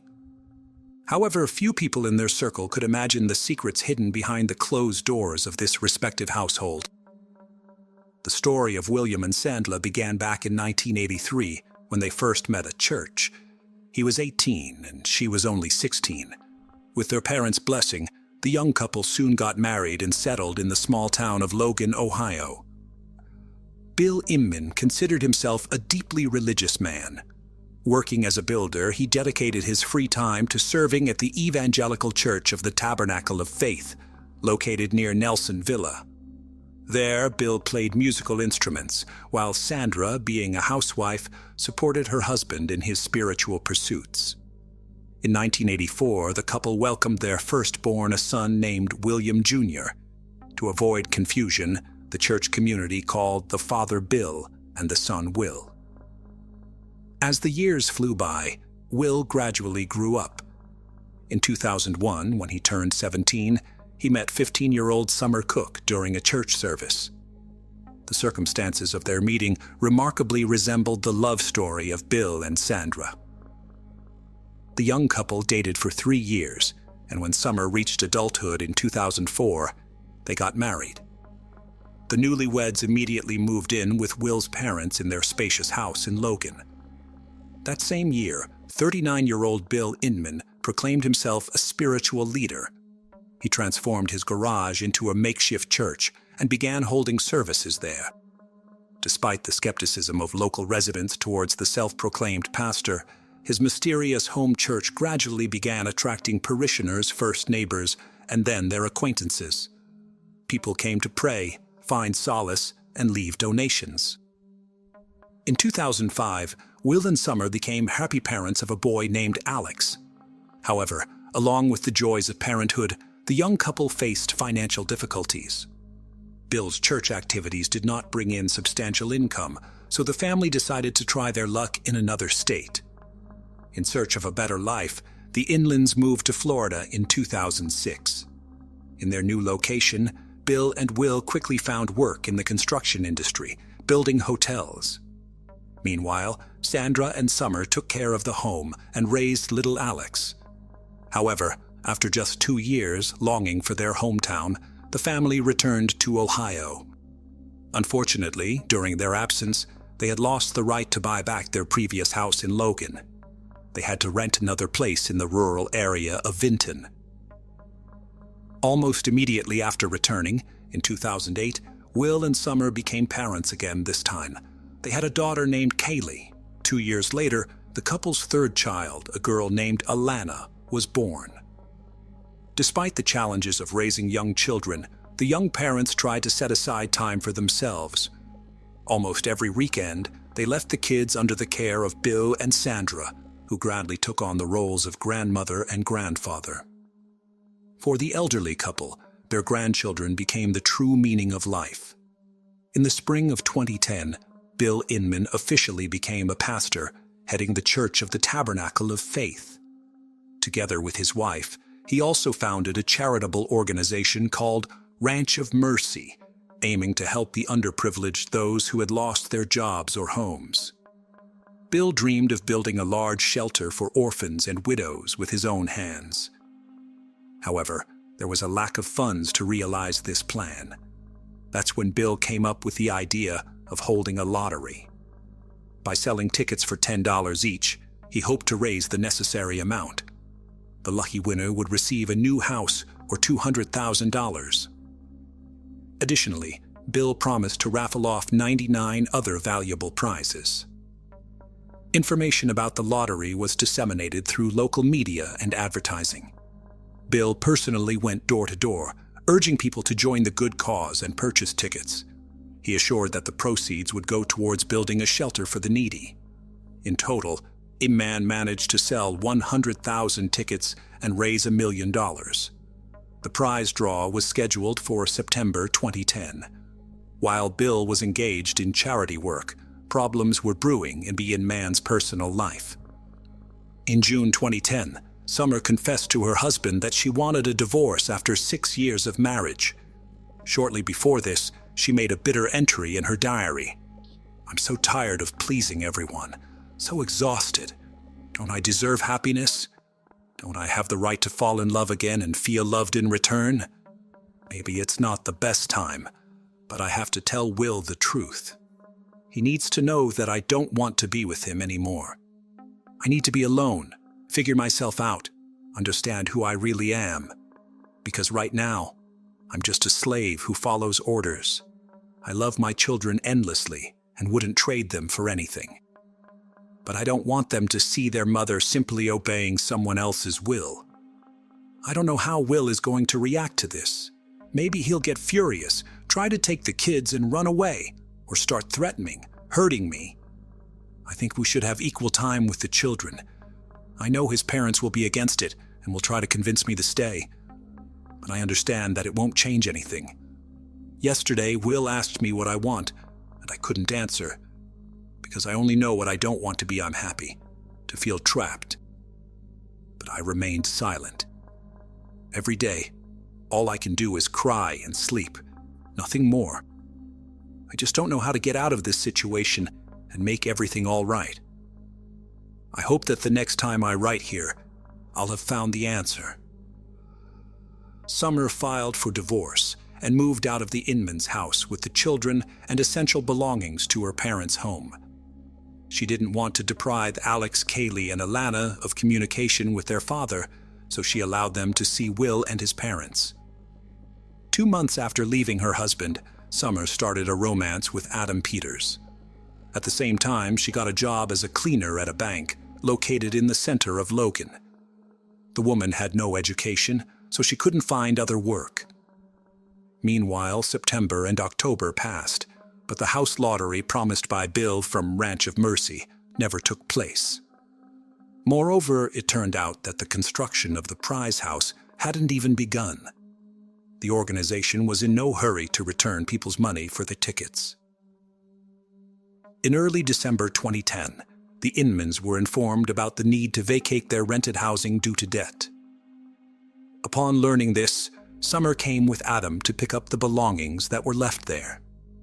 However, Will and his parents didn't let their former daughter-in-law in. Summer called the police and complained that her husband, whom she was divorcing, was threatening her and wouldn't give back her personal belongings. When law enforcement arrived, Will continued to refuse to let anyone into the house, threatened to shoot Adam, and even got into a fight with a police officer. In her statement, Summer said that before the wedding, she and Will had an ideal relationship. But after getting married, he changed abruptly, started controlling her every step, being jealous, and making groundless accusations. He dictated to his wife what to do and when, interfering in the most intimate areas of life, eating habits, household chores, even sexual relations. Summer couldn't even get enough sleep without her husband's permission. He effectively kept her under house arrest, forbidding her to leave the home. He hid her mobile phone and keys. The woman admitted that Will dreamed of having 12 children with her and even planned to take a second wife. He could often be seen on websites for polygamous families, where he posted his explicit photos. Will threatened to kill Summer if she dared to leave him. Once he even took her beloved cats, drove them somewhere, and then lied that they had escaped through an open window. He laughed, saying she would never see them again. After his wife's accusations, Will tried to justify himself. He claimed he took away her phone and keys because he suspected her of cheating. As for the cats, he simply took them to a shelter because they were scratching the furniture and attacking family members. Will was prohibited from approaching Summer and was sentenced to a fine and probation. At the same time, a custody battle erupted between the two families. The Inmans filed a police report, accusing Adam Peters of being dangerous to Alex, Kaylee, and Alana. A terrifying event occurred late in the evening of March 22, 2011. 25-year-old Summer was finishing her shift at the bank. As usual, she cleaned up the workspaces and went outside around 11 p.m. to take out the trash. Before that, Summer had sent a message to Adam, whom she was supposed to meet after work. But he never saw his beloved again. Worried, Adam went to the bank after midnight. He didn't find Summer, but near the dumpster, he saw her belongings, her phone, keys, a running player with headphones. A little further, in the bushes, lay her jacket. Adam called the police and informed Summer's parents about her disappearance. At first, the family thought the woman might have been delayed at work or lost her personal items. But the bank's security service assured them they hadn't seen her after the end of her shift. When law enforcement arrived at the scene, several witnesses were already waiting. Two women who were out for a jog at the time said they had witnessed Summer being abducted by unknown individuals an hour earlier. According to them, when the woman approached the dumpster, a white Ford Crown Victoria driven by a blonde pulled up. Two men in black balaclavas jumped out of the car, grabbed Summer, and forcibly pushed her into the back seat. The victim resisted, screamed, and begged for help. One of the witnesses tried to intervene, but the female driver sprayed pepper spray in his face. After that, the kidnappers fled with Summer. The women immediately ran to the nearest police station and reported what they had seen. However, for some reason, law enforcement treated their statement with skepticism, even suspicion. They decided that the witnesses had made up this story for fun. A whole hour passed after Summer's parents contacted the police before they finally arrived at the crime scene. Unfortunately, it was too late. The missing woman could not be found while the trail was still hot. News of the abduction of 25-year-old Summer Inman instantly spread through the local media. Hundreds of concerned residents of Logan rallied to help with the search. But days passed, and hope of finding the woman alive faded. The parents of the missing tried not to think about the worst. A few weeks before the tragedy, Summer had posted a photo on Facebook with Adam and the children. In it, they looked like a happy family. Seeing this photo on Adam's page, Will Inman became genuinely enraged. There had long been a quiet confrontation between these two men. It turned out that Summer had met Adam even before deciding to divorce her husband. In the spring of 2010, Peters got a job working for the Inmans, taking care of their house and yard. That's where he fell for Summer. Initially, the woman rejected Adam's advances, but eventually gave in. In her diary, there was an entry. "When our eyes met, I realized that the devil had taken hold of me. I didn't listen to the voice of God. I tried to stop myself. My mind screamed, 'Run! Get out of here now!' But I stayed and allowed Adam to embrace me and then delve deeper. I regret it. I am guilty." Meeting Adam was the beginning of the end for Summer and Will's marriage. The woman realized that she wanted to be happy, to love and be loved. So she filed for divorce. 5 days before Summer's disappearance, Will tried to challenge the amount of alimony in court. He didn't want to pay his ex-wife $150 per child every month and asked to reduce the amount to $50. After all, at that time his annual income was only $6,000, $500 a month. Will, along with his parents, fought for sole custody of the children, but the judge rejected their demands. Bill and Sandra missed their grandchildren very much, as they were the meaning of their lives. After parting with Summer, the elderly couple had noticeably lost weight and become haggard. In March 2011, shortly after Summer's disappearance, the police found the Inman family. Bill, Sandra, and Will were hiding in the home of Bill's mother, a 70-year-old woman from Jackson County, Ohio. During the interrogation, all three unanimously assured that they were not involved in Summer's abduction. They claimed that on the night in question, they had gone to Cleveland to look at a new house.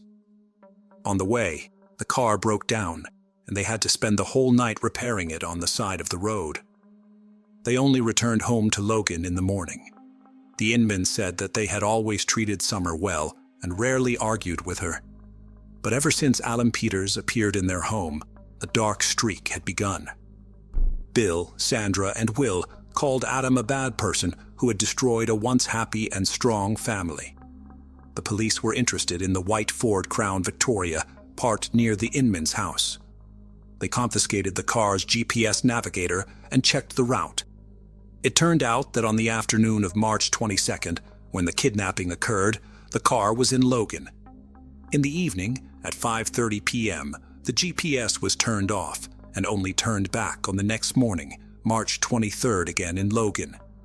No evidence of the Inman's trip to Cleveland could be found. Moreover, according to telephone records, all night from March 22nd to 23, the suspects were in Logan. Then information came in that on the morning of March 23rd, at 7:30 a.m., Bill, Sandra, and Will were seen at a car wash. They took the car for a full interior cleaning. Summer was not with them. After that, the Indians went to Cleveland, where they changed tires at an auto repair shop. The mechanic found it strange that Bill decided to replace almost new tires with old ones. Allegedly, he simply didn't like the previous ones. The Inmans also tried to change the appearance of the car. Bill removed the police spotlight he had once installed near the side mirror. After the arrest, Bill tried to convince his elderly mother that they were not guilty of anything and that these trials were God's punishment. However, after several hours of interrogation, realizing that all three of them faced the death penalty, Sandra gave in. The woman confessed that it was them who had kidnapped Summer on that fateful night. The men in balaclavas were her husband Bill and son Will. According to Sandra, the abduction was entirely her idea. She only wanted to scare her daughter-in-law so that she would allow Will to see the children. When Summer was pushed into the car, Will tied her hands, feet, and neck with plastic ties. The woman fought and screamed, and then suddenly fainted. Will noticed that Summer was showing no signs of life. He wanted to cut the bindings and free her. He shouted to his mother, "Mom, where's the knife? I can't find it." While the family was frantically searching for the knife, a few minutes passed. It was too late to save Summer as she had suffocated. Sandra swore they didn't want to kill their daughter-in-law. only to scare her in order to settle the custody dispute over the grandchildren and have the opportunity to see them at least on weekends. On March 29, 2011, a week after the abduction, Sandra showed where they had hidden the body. Summer was thrown into an abandoned well on the grounds of the church the Inman family attended. The Church of the Tabernacle of Faith is located near Nelsonville, 30 kilometers from the bank where Summer worked. Once, Bill Inman had participated in its construction, and 28 years ago, under the arches of this temple, he and Sandra got married. When the police lifted the concrete lid of the well, a gruesome sight met their eyes. Summer lay at the bottom, her body thrown in head first. The victim was wearing the same clothes as on the last day of her life, a black t-shirt with the words, "I don't have an anger problem, I have an idiot problem." The autopsy showed that Summer had died of strangulation. There were no other injuries on her body, except for marks from the plastic ties on her neck, wrists, and ankles. Sandra said that she had initially planned to throw the body into the river, but then she decided that in the church well, no one would definitely find it. The woman admitted her guilt and expressed sincere regret for what she had done. Soon, the trial took place. 49-year-old Bill and 28-year-old Will did not plead guilty to Summer's murder. They barely spoke during the hearings and avoided looking her parents in the eye. Only Sandra repented for what she had done and tried to take all the responsibility upon herself. She repeated that the abduction was her idea. Delivering her final statement, the woman begged for forgiveness from Summer's parents through tears. Emotions were choking Sandra, but despite this, everyone understood that she sincerely regretted what had happened. "Summer was like a daughter to me," the woman sobbed. "If I could turn back time, I would never have taken this horrible step." In 2012, the court passed the sentence. Bill and Will Inman received life imprisonment without the right to early release. Sandra was sentenced to life in prison with the right to parole after 15 years. The church friends and parishioners unanimously claimed that Bill was in charge of everything in the Inman family. He was the one making the decisions. No one believed that the idea of the kidnapping belonged to Sandra. Everyone knew that Will had been a spoiled boy since childhood, with his parents indulging his every whim. The defendant herself understood that her husband and son were just as guilty as she was. But Sandra tried to take the blame until the very end, hoping to soften their fate. Alex, Kaylee, and Alana remained under the care of Summer's deceased parents. For a long time, they could not explain to their grandchildren where their mother, father, grandmother, and grandfather had gone. The tragedy of the Inman family serves as a warning about how hidden anger, jealousy, and the desire to control someone else's life can lead to fatal consequences. Bill and Sandra, who were a model of piety and family values to everyone, turned out to be real tyrants to their daughter-in-law. Summer became a victim of a toxic relationship where her will and desires were suppressed, and attempts to break free cost her life. Will, raised in such a suffocating atmosphere, grew up selfish and unwilling to compromise. His obsession with the idea of getting his wife and children back at any cost ultimately turned against him. The Inman's terrible crime forever destroyed several families, deprived 3 small children of their mother, and a grandfather and grandmother of their closest person. Emily Longley was born in England in 1994 to Mark and Caroline Longley. 2 years later, her parents had another child, Emily's younger sister Hannah. From early childhood, the girls were very close to each other. They lived in a loving and caring family. When Emily was 9 and Hannah was 7, the family moved to New Zealand. Auckland became their new home. When Emily fell in with the wrong crowd after emigrating to New Zealand, her middle-class parents sent her back to the UK to start a new life with her grandparents. In 2010, Emily flew to England to study at Brockenhurst College. She wanted to get a business degree and dreamed of becoming a model. In England, she lived at her grandparents' house in Bournemouth. Bournemouth, adjacent to Poole in the west, is a town in the county of Dorset, a popular resort on the English Channel coast. When Emily moved to England, her sister Hannah was still at school, and her parents, Mark and Caroline, divorced but maintained a friendly relationship. Emily was a beautiful young woman who attracted much attention. One day, she met 20-year-old Elliot Turner. He made quite an impression on her. Gradually, their communication grew into a romantic relationship. In April 2011, Emily returned to New Zealand to visit her family, whom she had not seen for about 6 months. Her father met her at the airport. She ran up to him and hugged him tightly, saying she missed him very much. Emily had a very close relationship with her father, who loved her madly and missed her smile, laughter, and dirty jokes. The following day, the whole family went to Emily's favorite pizzeria. She told her parents that, apart from studying in college, she was engaged in modeling and made some incredible friends. She also mentioned the man she was dating, 20-year-old Elliot Turner. They had only been dating for a few months, and it seemed to her that she was too young for something serious. "I think I'm going to end it when I go back," she said. Emily spent the next few weeks hanging out with friends and family. She had a wonderful time. No one suspected they would soon lose her. When Emily's flight started boarding, it was hard for her to say goodbye to her family. However, Emily promised she would be back in 5 months. She wanted to see the matches of the Rugby World Cup, which was to begin on September 9th. While texting with her father a few days later, Emily informed him about breaking up with Elliot, but she did not go into details. Elliot behaved strangely after seeing the photos of Emily that she posted on social networks while in New Zealand. There were guys in these photos, and Elliot was very jealous. The son of a wealthy jeweler, Elliot Turner, was 20 years old, and his life seemed carefree. Turner was well known in the local bar and club scene in the Bournemouth and Poole areas and was part of a gang of wealthy young men called The Firm. Called by his friends All Talk Turner because of his boasting, he met Emily in December 2010.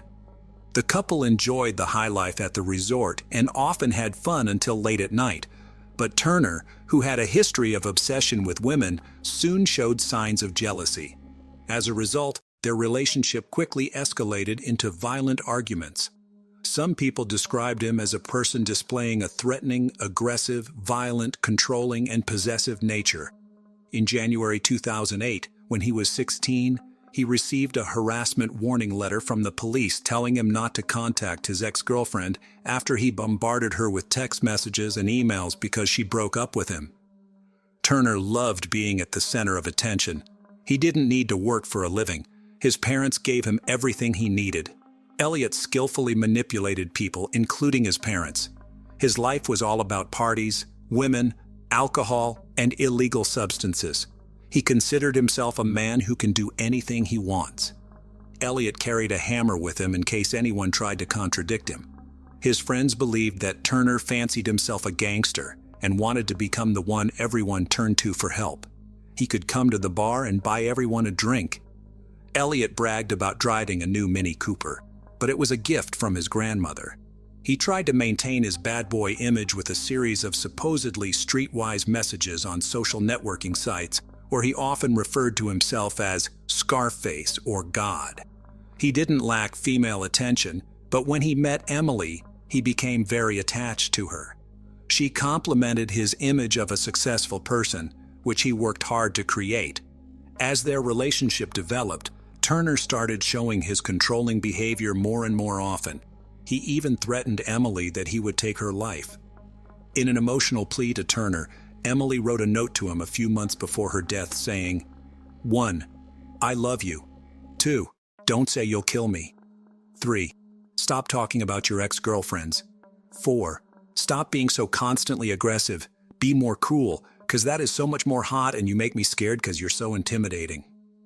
When Turner began to show his true face, and when his controlling behavior started to go beyond all reasonable limits, Emily realized that he was not the person she wanted to be with. However, people like Turner don't understand rejection. On the evening of May 6, 2011, Emily was with friends in one of the entertainment venues. Surveillance cameras captured how she came to a nightclub with her friends.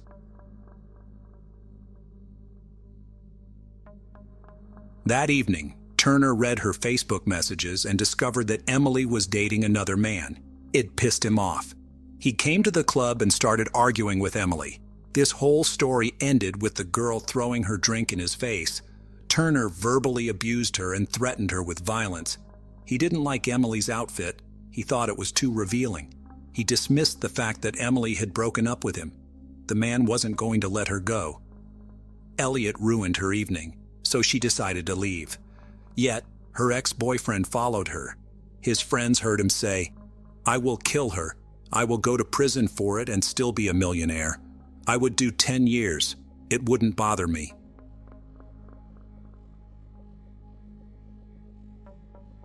Turner caught up with Emily, somehow persuading her to go to his house. He said he wanted to talk in a more relaxed atmosphere. Elliot Turner lived with his parents. Perhaps that's why Emily went with him. Maybe she thought he would behave more calmly in the presence of his parents. Neighbors saw them go inside the house. The following morning, Anita Turner, Elliot's mother, called the emergency service, saying Emily was not waking up. It was about 9 a.m. Before the arrival of the ambulance, Anita listened to the operator's instructions on how to help Emily. Unfortunately, when the ambulance arrived, the only thing they could do was to state the death of Emily Longley. Anita was an Indonesian citizen who came to the UK to marry Lee Turner. When the couple had a son, they did not deny him anything, which was a big mistake. During her conversation with the emergency service operator, Anita's voice did not sound like the voice of a mother who had just found her son's girlfriend dead. She was too calm, as if nothing unusual had happened. Thousands of miles from England, in New Zealand, Emily's father, Mark, woke up at 2 in the morning and saw a bunch of missed calls from his ex-wife Caroline and younger daughter Hannah.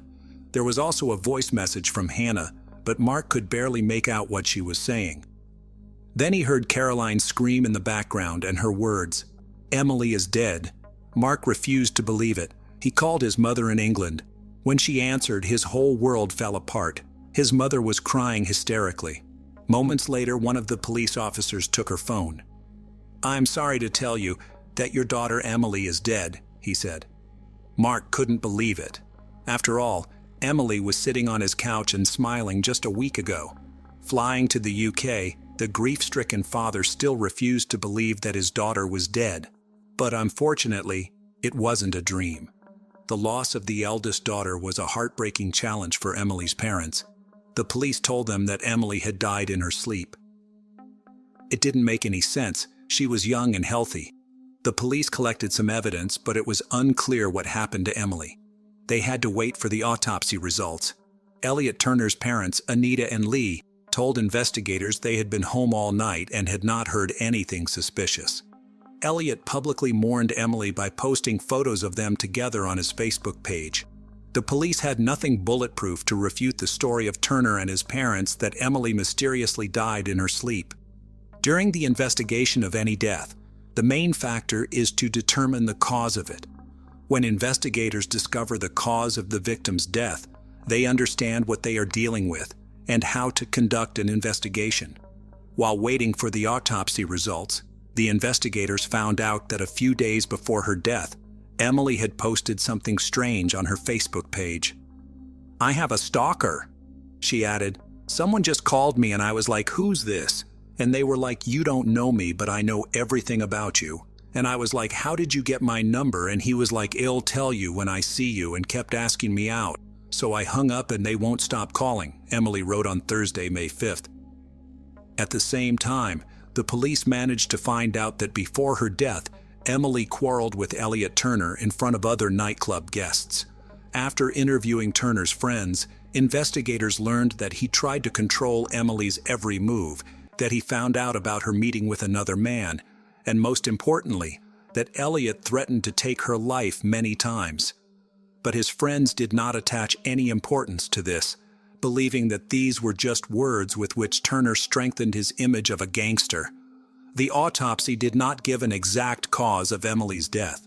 However, experts mentioned it could be strangulation, and one of them said, "The physical findings are entirely consistent with pressure being applied to the neck." Investigators believed that one of the Turner family members could be involved in Emily's death, so they decided to install listening devices in their house. The police were hoping to find out if they were hiding anything, and they were right to do that. They heard Elliot instructing his mother on how to behave with the police and what she needed to say. His father, Lee Turner, seemed to be the only person who understood what he was doing was wrong, but eventually, he submitted to the will of his son and wife. While listening to the recordings, investigators also heard what happened to Emily Longley. Elliot Turner admitted that he caused her death. They arrested Elliot Turner a week after Emily's death. He, of course, denied his guilt. His lawyers tried to challenge the authenticity of those audio recordings.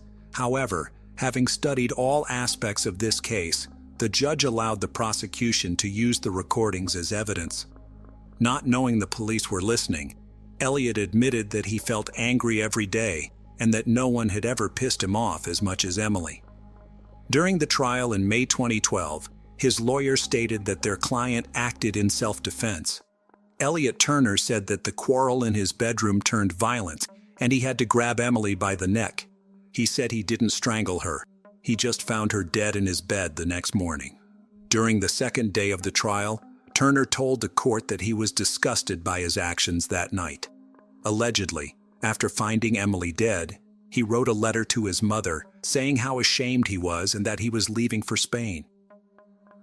One can assume Elliot Turner was going to leave the country on the day of Emily's death, but changed his mind for some reason. When the police arrived at Turner's home after the 999 call, they saw packed bags. Elliot's passport was in his pocket. He admitted in court that he had threatened Emily and felt upset and deceived the night before her death after seeing false emails on her phone saying he had smashed her face into a table. When describing the fight they had before her death, he mentioned Emily started beating him with her hands and feet. He tried to calm her down before giving up and throwing her a 20-pound note for a cab. He said, "She just ignored me at first. Then, 5 seconds later, she just went crazy. I had never seen Emily get to that point of rage. I didn't know what to do. She would not stop. I kept repeating myself, 'Stop it, calm down.' At that point, I grabbed her by the neck using my right hand." Defense counsel Anthony Dunn asked, "Why did you do that?" Turner replied, "To stop her going nuts. I did not know what to do. My right hand made contact with her neck." When the defense counsel asked how hard he grabbed her, Turner replied, "I would not say very hard, but it was quite hard. I grabbed her and pushed her down onto the bed. I pressed down on her neck when she was in the lying down position." He said he held her there for 5 or 6 seconds, then let go and stormed out of the room. When asked if he intended to kill Emily, Turner replied, "No." He said he thought Emily had gone to sleep. Allegedly, he realized Emily was dead only when she did not wake up the following morning. In an interview with the Herald newspaper, Emily's father, Mark, spoke about how hard it was for him to lose his daughter. "Here is the thing about death. It sucks. It doesn't matter if it is your child, your partner, or your 99-year-old grandmother. It sucks. That a person is there one day and not the next, well, it is not something we can deal with easily. All anniversaries are hard. Birthdays are hard. Christmas is hard. Easter is also tough because it was the last time I really spent time with her," Mark Longley said. He said the heaviest part was that he would never see the woman she could have become. "I miss seeing the life she was denied unfold. We had a brief glimpse of the woman she was becoming, and I was so proud of her. I am her father, and of course am biased, but the world really was a better place with her in it. It was certainly a lot more fun." At the trial, they portrayed Elliot Turner as a spoiled, wealthy kid whose parents wanted to help him escape punishment. The court heard he was given the run of the family's home in the affluent Queen's Park area of Bournemouth, where he would hold parties for his middle-class friends. Described as wild by his father Lee, he was given his own living space in the converted garage of his parents' house so he could come and go without disturbing them. It was in his room, which had its own mini bar, that he strangled Emily on his bed. The police examined the computers seized from Turner's and found the following search queries: death by strangulation and how to avoid punishment for a crime. The main motive of the crime was jealousy. The court heard testimony from Luke Ashford, who spent the night with Emily. As already mentioned, Elliot Turner found out about it. Even while in custody, Turner boasted that the jury would believe his twisted story that Emily had attacked him, and he had acted in self-defense when he strangled her in a fit of jealousy. In letters from his prison cell to his friends, he said he would soon drive a new Range Rover and move to Spain. He planned to sell the rights to his story and live a fashionable life. However, the jury quickly shattered his illusions when they found him guilty. On May 22, 2012, the court sentenced Elliot Turner to life in prison with a minimum term of 16 years. Announcing the verdict, Mrs. Justice Dobbs described Turner as a man of striking arrogance. She said, "Emily was a lovely, kind, fun-loving girl who brought a ray of sunshine to those she touched. That light has been extinguished suddenly and needlessly by you. You did not love her, she was just a trophy. The relationship, if it can be called that, was all about you. It was about control. Control you carried out using aggression and threats. You can put away thoughts of champagne, Bentleys, and girls, and concentrate on the reason you are serving a life sentence." Mrs. Justice Dobbs also sentenced Turner to 9 months to run concurrently for perverting the course of justice. But Elliot Turner wasn't the only person on trial. His parents, Anita and Lee, whom Turner used for cash to fund his lavish partying, loved their son so much they tried to cover his crime. Lee destroyed Turner's confession letter, and Anita took the jacket from the bedroom where the letter allegedly was. His mother even postponed calling an ambulance so her son could cover his tracks and let the family come up with a convincing story for the police. When asked why she did not call an ambulance, Anita Turner replied that she did not believe Emily was dead. Under cross-examination, they asked her if she thought Emily had ruined her son's life. After a pause of 6 seconds, she replied, "No." In the recording, Lee asked Anita whether they had done the right thing. "We've done the right thing," Anita replied. Both 51-year-old Anita Turner and 54-year-old Lee Turner were found guilty of perverting the course of justice and sentenced to 27 months in prison. Mrs. Justice Linda Dobbs said, "The two of you chose to fight the case showing little remorse. Mr. Turner, you claimed you didn't know the contents of the letter when you destroyed it, but the fact it was burning on your conscience is quite evident from your anguished tone of voice on the tape." Released in 2013 after serving half of their sentence, they still live in the house where Emily Longley died. Emily's dad, Mark, broke down as he spoke about the verdicts after the case. Supported by former wife Caroline and daughter Hannah, he said, "What we have heard over these 5 weeks has shocked us and disgusted us. That a man so evil like Turner could treat a gentle and loving girl like Emily so violently is beyond belief. We are so proud of the fact that she had come halfway around the world to cause a better life for herself. This is a life Turner decided to end." Mark said there was a lot of talk about Turner's boasting and that no one had taken his threats seriously until it was too late. He added, even his mother did not take him seriously when he texted her to tell her he was going to break Emily's neck. Perhaps if someone had taken his threats seriously, Emily might be with us today. I hope Turner suffers every day in prison for what he has done. In October 2020, the press reported that Elliot Turner's cellmates had beaten him in prison. It happened after he hung up photos of Emily in his cell and boasted of receiving letters from female fans. Some of his cellmates attacked him after he said he would soon return to his life full of champagne, Bentleys, and birds.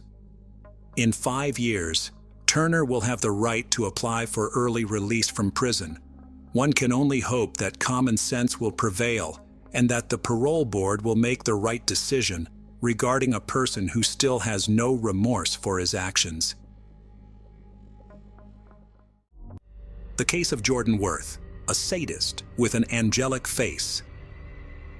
Statistics on victims of domestic violence are not just difficult to keep, but virtually impossible, because many people simply do not seek help, not wanting to make a fool of themselves, so to speak.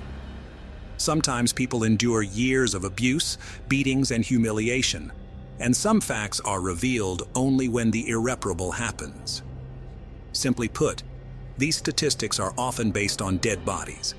The case of a young English woman named Jordan Worth made headlines across the country in 2018 and was in many ways, if not unique, then at least special. First, this fragile person with an angelic appearance destroyed the stereotype that cruel tyrants and abusers in relationships are men, because they are, trivially, stronger physically. And secondly, she became the first woman in British history to receive a real prison sentence for domestic violence and coercive control, because previously on such charges only men were imprisoned. Fortunately, tragedy was avoided in this story, but the very fact that a young woman and mother of 2 children almost tortured to death the father of her heirs causes, at the very least, bewilderment. And now let's understand how in principle such a situation could develop, and why Worth's chosen one, Alex Skeel, tolerated inhuman treatment for so long and did not go to the police, even when his life was in real danger. Alex Skeel's life before he met Jordan Worth. Alexander was born in 1995, August 17th, in a town called Kingston upon Hull, in a fairly well-to-do, friendly, and loving family. He and his twin brother were welcome and long-awaited children, but they were born much earlier than expected, because of which doctors seriously feared for them and did not make any prognosis. The boys spent the first months of their lives in the hospital, in special chambers for premature babies with critically low body weight. But thanks to the efforts of experienced doctors, the children soon recovered. True, Alexander's brother gained weight faster, and by the first birthday, he had practically no traces and consequences of prematurity. But Alex himself turned out to be weaker. Moreover, he suffered from excessive accumulation of fluid in the brain, hydrocephalus, because of which he received a disability. Nevertheless, Alexander's health problems from birth did not affect his intellectual development, and physically he was not much different from his peers, and even actively engaged in sports at school.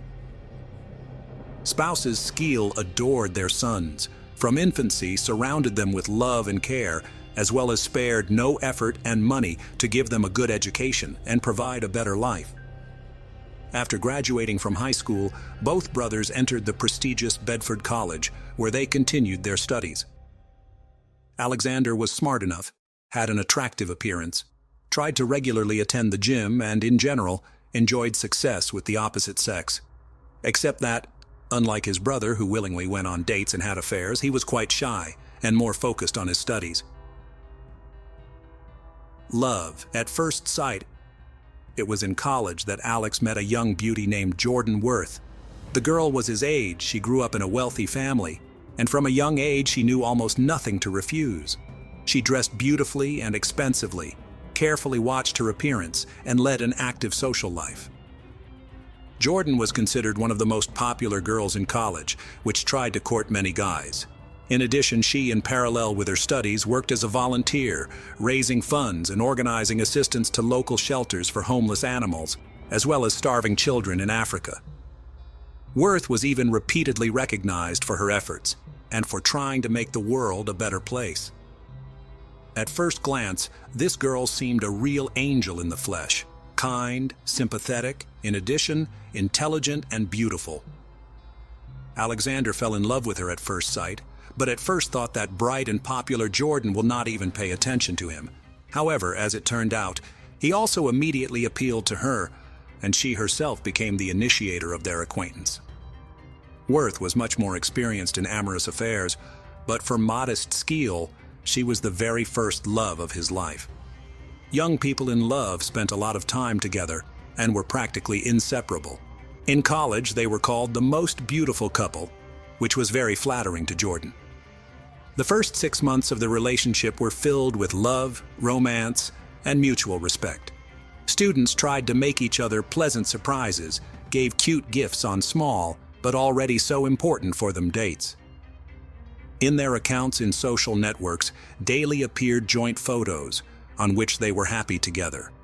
The pictures were accompanied by touching captions and declarations of love. From the outside, it seemed that these two were simply made for each other, and a long and happy life was ahead of them.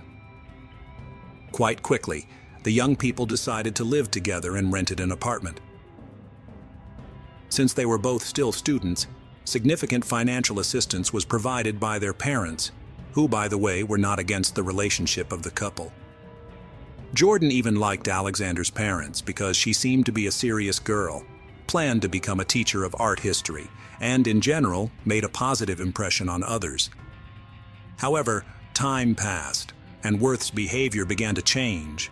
It all started with increased control, which increased with each month of their life together. The woman demanded from her young man to report to her every step, unapologetically checked his personal correspondence in the phone, email, as well as social networks, arranged wild scenes of jealousy literally in the same place and without any reason.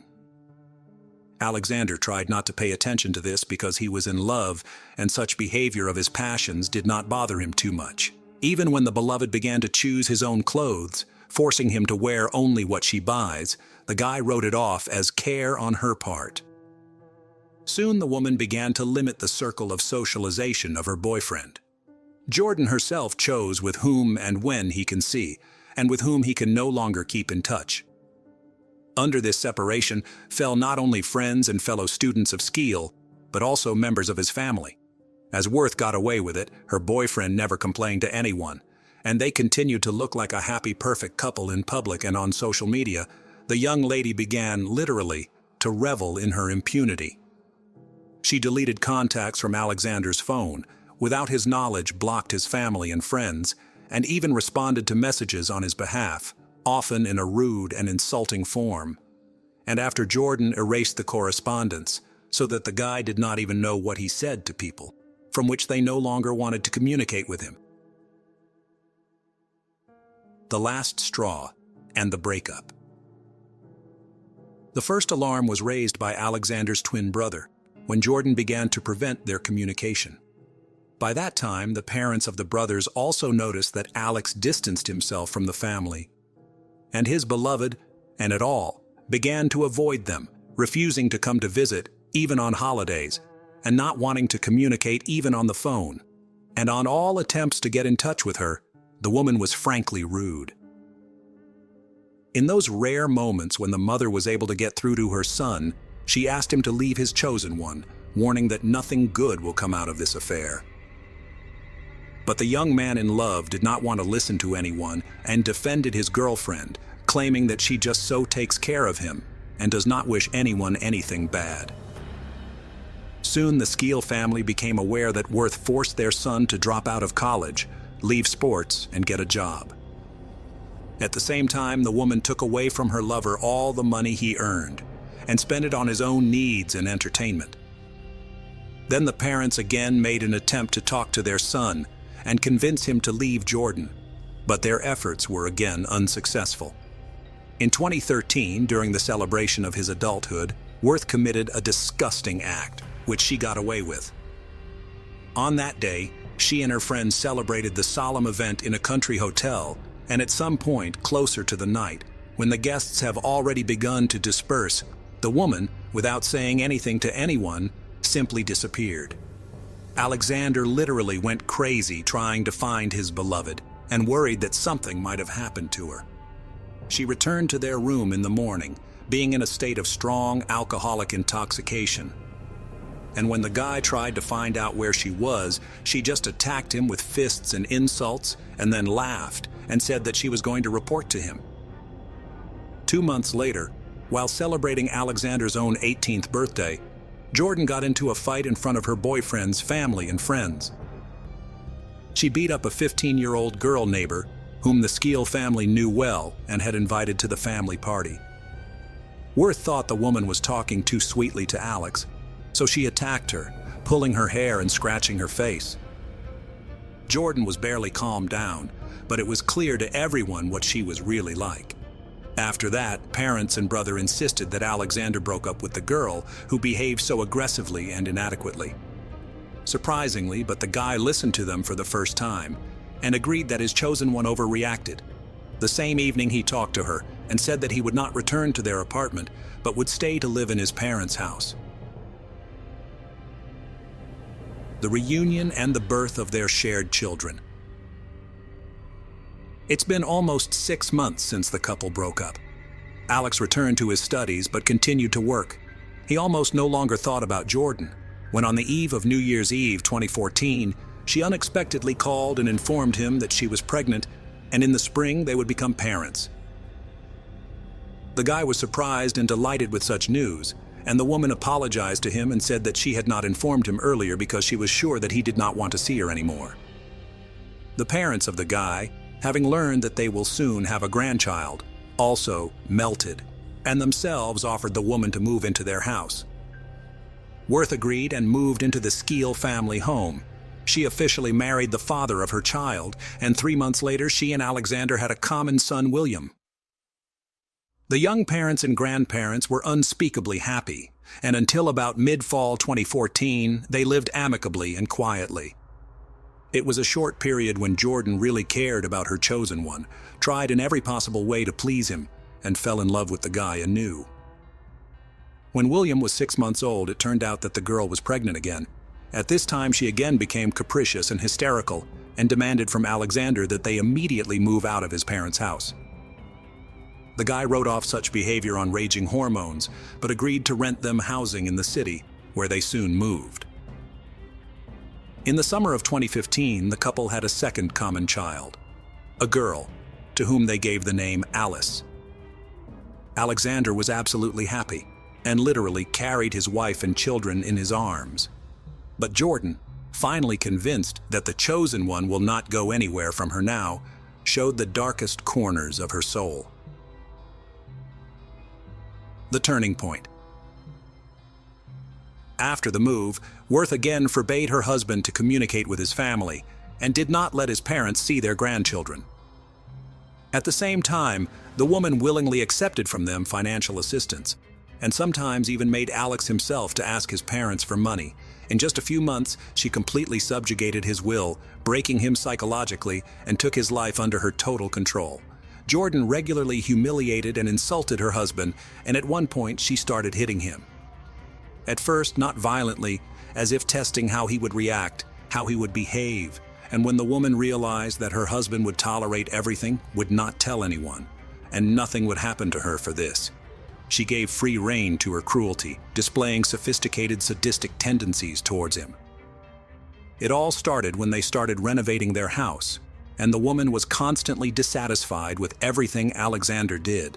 He carelessly noted that it was simply impossible to please her, after which a hammer flew into his head, leaving a deep wound. The bewildered guy fell down and almost lost consciousness. Clasping the wound with his hand, he felt blood running down his face. Then he asked his wife to help him or call an ambulance, to which she indifferently replied, "Crawl away somewhere and die," and then just went into another room to watch TV.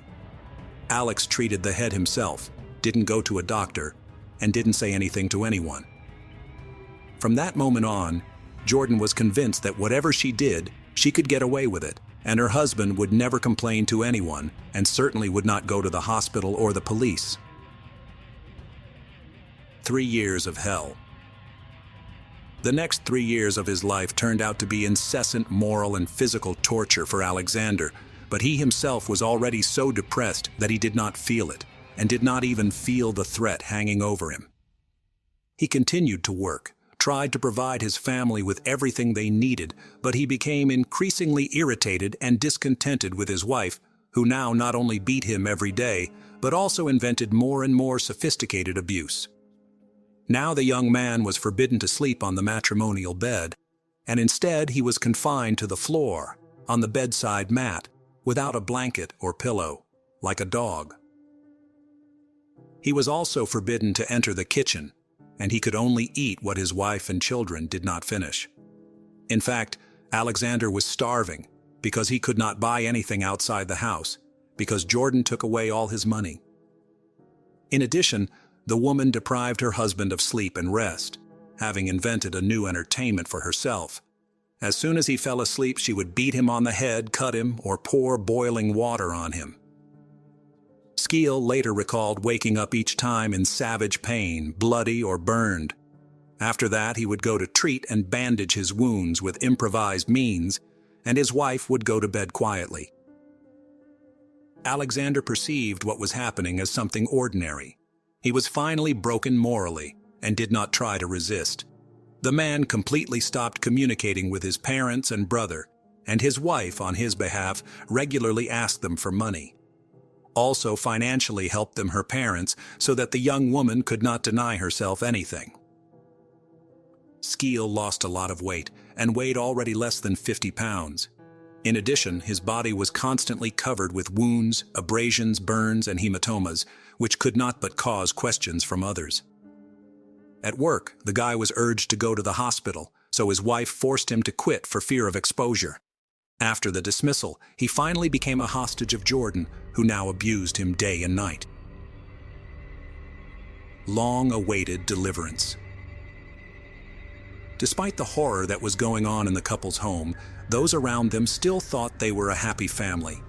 Worth maintained social media pages on behalf of her husband, where she regularly posted old photos of them and their children, accompanied by captions about how in love they were and how lucky they were to have met each other. No one could even think that a woman with angelic looks and mother of 2 children behind closed doors turns into a real, sophisticated monster. She knocked out her husband's teeth, made a long and deep cut on his arm with a knife. His body did not come off the burns, but at the same time, he could not go to the hospital. And at home, from improvised, means he had only food film and tape, which he used to pull the wounds. Neighbors periodically heard screams coming from the house of the couple, and sometimes they were so disturbing that concerned people called the police. But Jordan each time managed to send away the law enforcers, convincing them that she and her husband were fine. However, during the next visit of the squad called by neighbors, one of the police officers noticed a man clutching a fresh wound and blood running down his arm. In addition, he looked emaciated and had bruises of varying degrees on his face. The girl tried to convince the officer that her husband was mentally unstable and sometimes self-mutilated. But this time the police called the paramedics and Alex was sent to the hospital. The doctors were literally shocked at the condition in which the young man was admitted. There was virtually no life on him, and his arm was so badly damaged that he was in danger of amputation. Alexander's body was covered with 2nd and 3rd degree burns. He weighed only 94 pounds. The ligaments of his shoulder were damaged from blows inflicted with a screwdriver, and there was a deep cut on his forearm, not counting the knocked-out teeth and numerous hematomas. At that time, Jordan burst into the hospital, demanding that her husband be handed over to her and assuring her that nothing terrible had happened to him and that he had done all the damage to himself. However, no one believed the distraught woman, and it was decided to take her to the station for questioning. Fair punishment. At first, Worth denied everything and stuck to the original version that her husband was self-harming. But when Alexander's parents arrived at the station, having visited their son in the hospital, the woman changed her face and began to describe in detail all the things she had done to her husband. She said she had trained him like a dog and he wouldn't get away from her. At the same time, Jordan insisted that her husband provoked her to be violent because he was allegedly cheating on her and pissing her off on purpose. She also continued to claim that he was mentally ill and had a tendency to self-injure. Naturally, all these testimonies categorically refuted the parents of the guy, but he himself did not immediately decide to testify against his wife. Only after undergoing a course of treatment and working with a psychologist, Alexander finally dared to talk about all the horrors that he had experienced in his own home in recent years. However, Worth was sure that she would face at most an administrative penalty, so she was not too worried about the upcoming trial. After hearing all the testimony, the judge found 22-year-old Worth guilty of willful infliction of grievous bodily harm, moral and physical abuse, and coercive control. She was sentenced to 7.5 years in prison. Even having 2 young children was not a mitigating factor for the sadist. Jordan was shocked by this sentence, and the case itself was unprecedented for the UK. The children were left in the care of their father and grandparents while their mother served her sentence. Alexander, having fully recovered and recovered from years of torture, became involved in community work and is now actively helping victims of domestic violence himself. On July 4, 2023, Jordan, having served 5 years of her 7.5-year sentence, was released on parole. However, the woman is forbidden to approach her former spouse and see their joint children. She is reportedly engaged to a bricklayer named Adam Steth and is preparing to become a mother for the 3rd time. Jordan chased Zara for about half a mile with a shadow of persistence and evil. Zara, unaware of the danger, continued on her way, without suspecting that evil was already approaching. Suddenly, he appeared out of the darkness like a ghost, grabbed her by the neck with one hand, and covered her mouth with the other so that the girl would not scream. He blocked her breathing, and then dragged her into the thicket of the forest, where darkness and inhumanity awaited the victim. There, in a forgotten corner of the world, hell descended on Zara. He forcibly invaded her body, her soul, leaving only a scream of pain and horror that was lost in the darkness of the night. Despite her desperate attempts to resist, her cries remained unanswered in the ruthless void. This whole nightmare, this terrible aggression lasted for 9 whole minutes, which seemed like an eternity for Zara, who felt fear and hopelessness. Then, as if nothing had happened, Jordan walked back to his house, leaving behind only traces of destruction and an absolute nightmare. But what if all this was just the beginning of an even more eerie and mysterious story? What if the hidden truth about what happened that terrible night turned out to be more confusing and dark than it seemed at first glance? Secrets hidden in the shadows of the past can destroy not only lives, but also destroy all that remains of hope and peace in this world. Only by digging deeper one can find the answers, but there are even more questions hiding behind them. In the winter of 1986, Zara Alina was born in the vast landscapes of Great Britain. She was the first of 5 children of a single mother, a young woman who mysteriously moved her life from the Pakistani slums to this corner of the UK back in 1968. Zara embodied the hopes and dreams of her parents, and her birth was an important event. She was the first granddaughter of Radha Parvin, and it brought her a special status in her community. From early childhood, Zara was surrounded by relatives who raised her to a pedestal, showering her with tenderness and care. She grew up surrounded by numerous generations, studying at a unique school of life where the rules were written in blood and betrayal. Despite their lack of finances, Zara's parents invested everything in their daughter's education, believing that she would be able to find everything she needed for a successful life.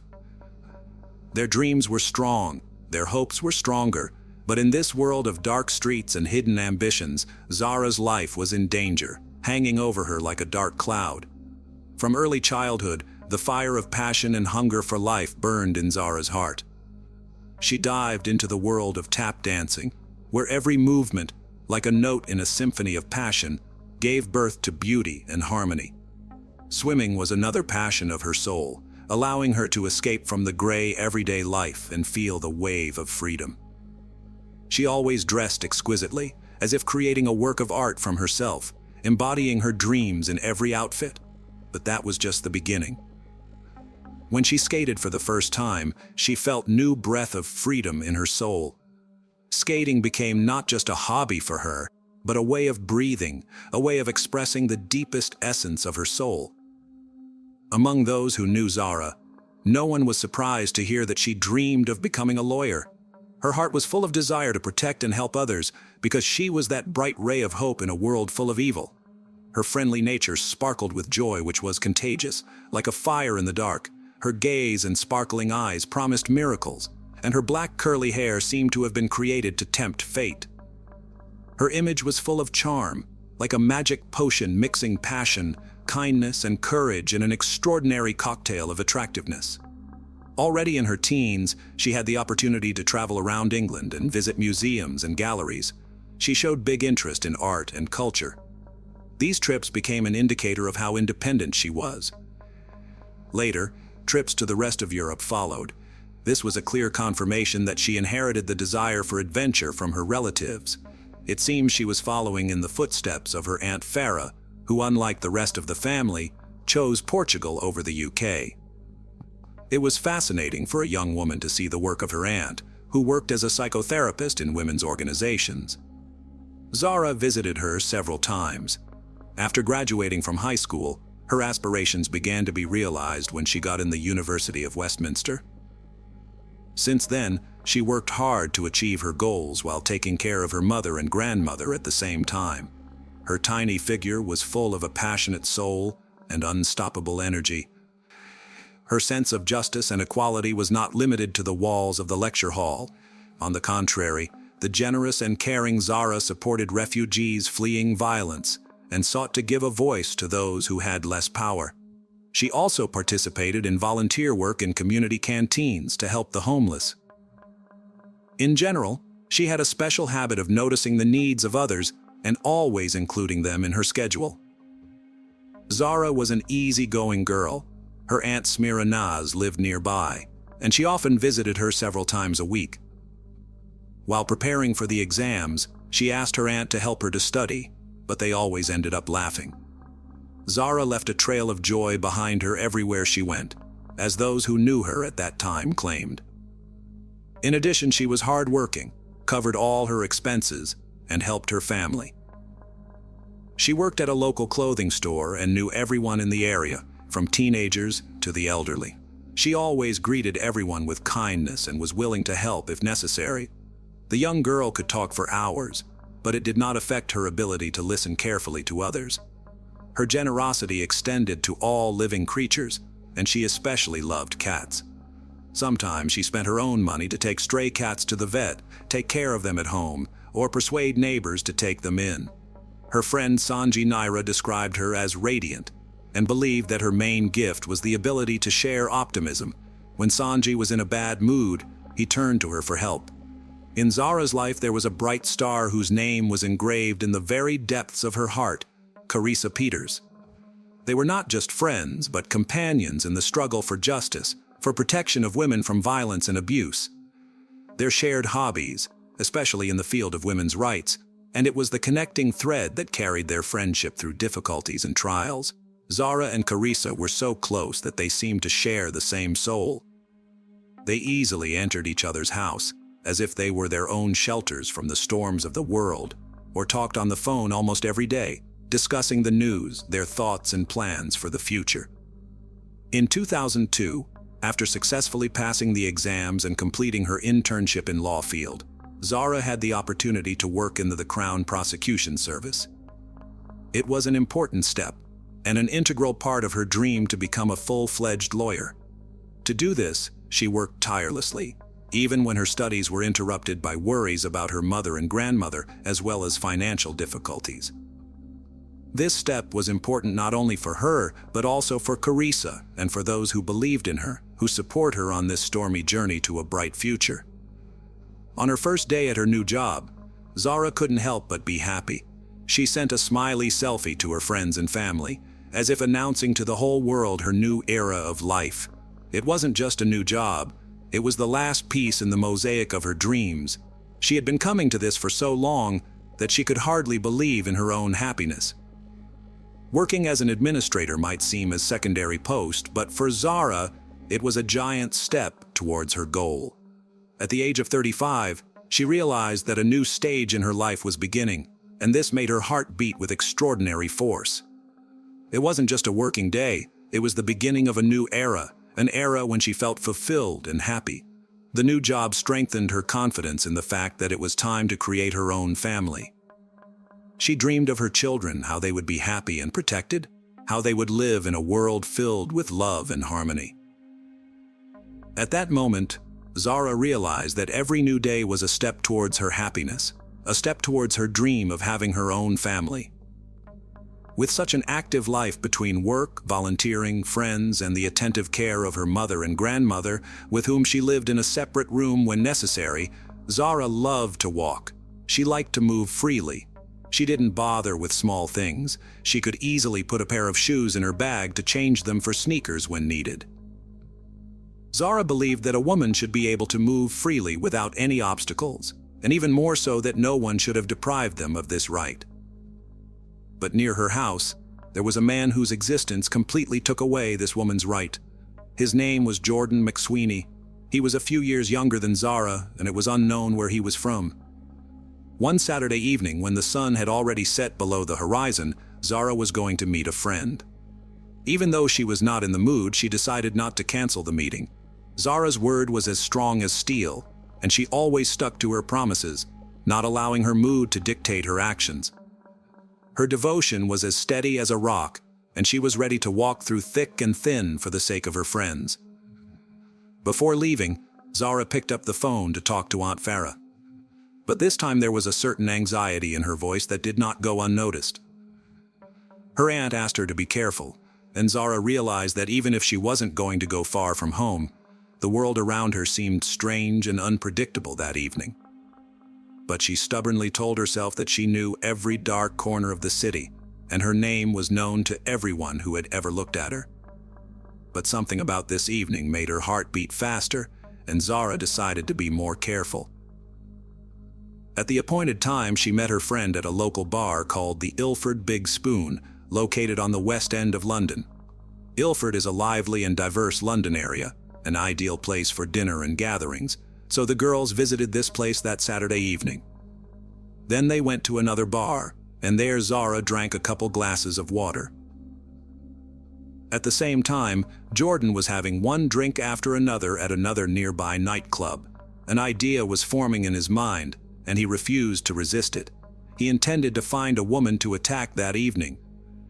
Surveillance cameras recorded how Jordan met women at the entrance to the club, hugged them without their consent, and tried to kiss them. He was particularly persistent with one of the employees, despite her obvious reluctance. He was kicked out of the club a little after 23 o'clock, and his inappropriate behavior remained recorded on cameras.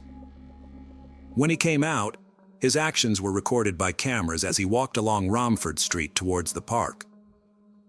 Seeing the woman walking, Jordan followed her and approached her closely. Although she tried to avoid him by entering the store, he was waiting for her outside. When the woman cautiously left, Jordan followed her again. Then he walked down the other side of the street, leaving her in sight. However, when the woman entered her house, Jordan had no choice but to continue on his way. According to the surveillance cameras data, at about 2 a.m. on Cranbrook Street, Jordan noticed a woman approaching him. Suddenly, he quickened his pace, approaching her. But on the video, you can see that two passing witnesses noticed Jordan's strange actions. Despite the man's suspicious behavior, the woman returned home safely, leaving Jordan surprised and annoyed. He returned to Cranbrook Street without success. At this time, Zara and her friend, deciding to return home, left the bar when it was 2 a.m. A friend took a taxi, preferring convenience, while Zara, given the short distance and good weather, decided to walk. They parted, and Zara headed down the residential street of Cranbrook, which is a 10-minute walk from her house. That's when Jordan noticed her. According to the Chief Inspector Dave Williams, Jordan had a clear intention. He was going to attack a woman that night, regardless of the location. Cranbrook Street remained busy even in the early morning hours. There was a constant flow of traffic. At the age of 13, Jordan had already been sentenced in Kent Juvenile Court for various offenses committed between 2006 and 2009.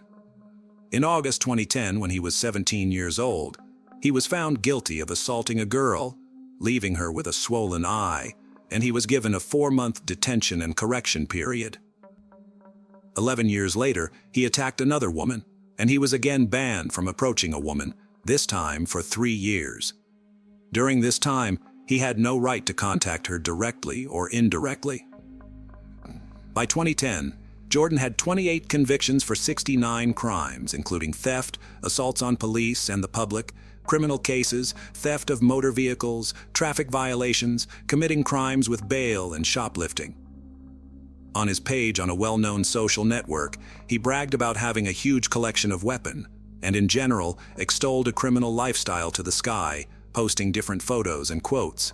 He also posted fake pictures, saying that the FBI was looking for him. On June 17, 2022, he was released on parole after being sentenced to prison for criminal damage, racially aggravated harassment, and illegal carrying of a bladed weapon. One of the conditions was meetings with a parole officer. Jordan settled into a van on St. Valentine Street, in a 130-acre park in the south of Gun Hill, the largest green space in London's Redbridge district. He again violated all agreements, and true to his criminal background, missed not one, but 2 meetings with a parole officer.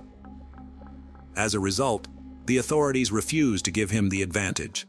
The parole service began the procedure for returning him to prison on June 22, 2022, but they did not immediately inform the police, but only 2 days later. Early on Saturday morning, June 25th, police visited Jordan's mother's house to arrest him and found an unpleasant surprise. He was not there. Around 2:30 a.m. on June 26, 2022, the streets of Ilford witnessed a terrible crime. Zara was found on the sidewalk with signs of abuse on her body. Her belongings were scattered, as if the mess in her life was embodied in the streets. Her body was bruised, her clothes were torn, and her eyes showed struggle for survival. A woman passing by immediately realized that the situation was extremely serious. Without hesitation, she began to give Zara a closed chest massage and do CPR, trying to give her the last hope of survival. But the injuries inflicted on her body turned out to be too serious.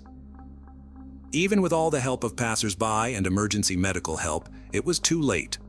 Zara fought for her life, but the severe wounds and brutality of the crime were too strong. At 9:58 a.m. on Sunday, she passed away, leaving only the painful traces of a struggle behind. At that time, at about 11 a.m. in the park, Jordan, recorded by security cameras, was getting rid of evidence, throwing out his clothes. With his indifferent and cold-blooded demeanor, it became clear that this was not a random act of violence. The police responded quickly and knocked on Zara's grandmother's door, asking her to identify her granddaughter from the bar's video footage. When she confirmed that it was her, the police finally explained to her what had happened. Zara's uncle, Qasim Alina, called the rest of the family, including Aunt Farah, to tell them what had happened. In Portugal, her aunt, crying, remembered the call on Saturday night. After she broke the news to her children, Farah immediately flew to London. The family was in shock, trembling with horror. It was difficult for all of them to eat, sleep, or talk. Although they hardly dared to mention Zara's death, they also could not think of anything else. Meanwhile, detectives immediately began investigating the area where Zara was found. One of the first steps was to collect video footage from surveillance cameras to track the attacker's movements. This, along with the bloody fingerprints left near the scene, allowed them to identify Jordan. They then tracked his location using a video surveillance system. After receiving images of the main suspect, Inspector Dave sent an officer to Gun Hill to check if anyone else recognized Jordan. The operation was successful, and almost immediately they found Jordan sleeping in his van. The authorities immediately arrested him. Confused and stunned, Jordan had no resistance during the arrest. Clothes and shoes stained with blood were found in his trailer, which Jordan was trying to get rid of. Despite many hours of interrogation, Jordan remained silent, refusing to reveal his name or give details of his life. At the same time, new video footage continued to appear, allowing police to reconstruct the chronology of events. The crime led parole officer Justin Russell to highlight a number of errors in the treatment of Jordan. It was noted that Jordan had been a criminal since the age of 16, both in and out of prison, which made him a high-risk criminal. He had been a high-risk criminal since the age of 16, but it turned out that he had not been treated appropriately. They should have taken more urgent measures to return him to prison after he missed scheduled supervision appointments upon release from detention, but they didn't do it. On Wednesday, June 29th, through a press release read by the police, Zara's family expressed how shocking the last few days have been. Logically, for them, it was an irreparable loss. Nevertheless, they stressed that the warmth and kindness shown by people were valuable to them and served as evidence of the strength of their beloved Zara's spirit. The family had a lot to do, and they needed to find strength. Aunt Farah communicated with the media and met with the police. Despite the shock and grief, her family, especially her aunt, taking into account her own experience in this field, knew that it was necessary to control the situation and protect Zara from accusations from certain media. On July 1st, 2022, a preliminary hearing was held in the Jordan case, and on September 30th of the same year, a date was set for a hearing to prepare testimony in the trial. However, on the day of the scheduled trial, Jordan did not show up due to a positive test for COVID-19, and the hearing had to be postponed. On Saturday, July 2nd, a memorial service was held in memory of Zara, organized by her family, which took place on the way to her home, symbolizing the last journey that never ended. At this service, many of those present were dressed in white, symbolizing a silent walk. The event was attended by a coalition of more than 120 organizations specializing in supporting women, expressing solidarity in the fight against violence. It was one of the many groups that worked with Zara Alina's family. As they stated in the media, they demanded justice and taking responsibility. Additionally, they asked to focus on what they considered a priority and key issue, to resist violence from men and to stop the acts of violators. At a preliminary hearing before the investigation at the East London court in Walthamstow, crime scene investigator Nadia Persut said she believes there is reason that local police officers could and should have taken more action to find Jordan before his attack on Zara. Consequently, she expressed the opinion that jury should resolve this issue. In addition, this investigation should have included the actions of the staff of corrections facilities for probationers. According to Nadia, this process was supposed to last a month. On November 16, 2022, Jordan also did not appear at the hearing despite being told that this was mandatory. Thus, the meeting was organized via video call. This time, he pleaded guilty. Prosecutor Oliver Glasgow then described him as extremely unfit candidate for bail. This opinion was also supported by Judge Chima Grove. As for the verdict, the judge postponed it until December 14th of the same year. Approaching this date, Jordan again refused to appear in court. But even this did not prevent Jordan from being sentenced to life in prison with a minimum sentence of 33 years in prison for the murder of Zara Alina. The accused and his representatives filed an appeal, and the sentence was reduced to 33 years in prison. The judge stated that the fact that Zara was unconscious, did not feel anything, and did not suffer, reduced his sentence. Just 4 months later, it became known that Jordan had an intimate relationship with a woman who worked at the Belmar Correctional Service in South London, but was not a direct employee of the prison services. The Metropolitan Police later announced that a 32-year-old woman, whose identity was not disclosed, had been arrested and was under investigation on suspicion of misconduct in a public office. As for Zara Alina's family, everyone remembers Zara with love and pride. They still miss her. For her part, Aunt Farah continues to speak out against violence against women and girls. In March 2023, she joined a march organized by various groups seeking to draw attention to the issue and raise awareness. The protesters marched through the commercial district of West London to Trafalgar Square. Among various slogans, they stated that the lack of action against male violence is equal to abuse by the state. The tragic loss of Zara Alina has only added dark shades to this bloody picture of violence that consumes the hearts and minds of those who seek to change the world. The case of Laurie Sars, the pregnant woman whose body was found in a city landfill, highlights how even a seemingly insignificant lie can lead to serious and tragic consequences. Behind every lie lies a motive, whether it's a desire to avoid punishment, gain advantage, or simply to maintain appearances. In some cases, lies are used to protect confidentiality or spare someone's feelings. In the case of Laurie Sars, the story began with a small deception that snowballed into a devastating tragedy. Her mysterious disappearance in 2004 sent shockwaves through Salt Lake City. Her husband, Mark Hacking, reported her missing, sparking a massive search effort that captured national attention. However, the shocking truth behind Lori's disappearance would soon come to light. Mark Hacking's deceit stemmed from childhood trauma and a fear of not meeting others' expectations. As the details of his lies unraveled, the media frenzy intensified, with the case becoming the subject of numerous television talk shows and feature films. Lori Sars, also known by her married name Lori Hacking, was born in 1976. The tragic circumstances of her disappearance shed light on the destructive power of dishonesty and the devastating impact it can have on individuals and their loved ones. On December 31st, in the quaint city of Fullerton, nestled in California, a girl began her journey in the most unlikely of places, a children's orphanage, where she was placed immediately after birth. Her origins shrouded in mystery, with no trace of her birth parents.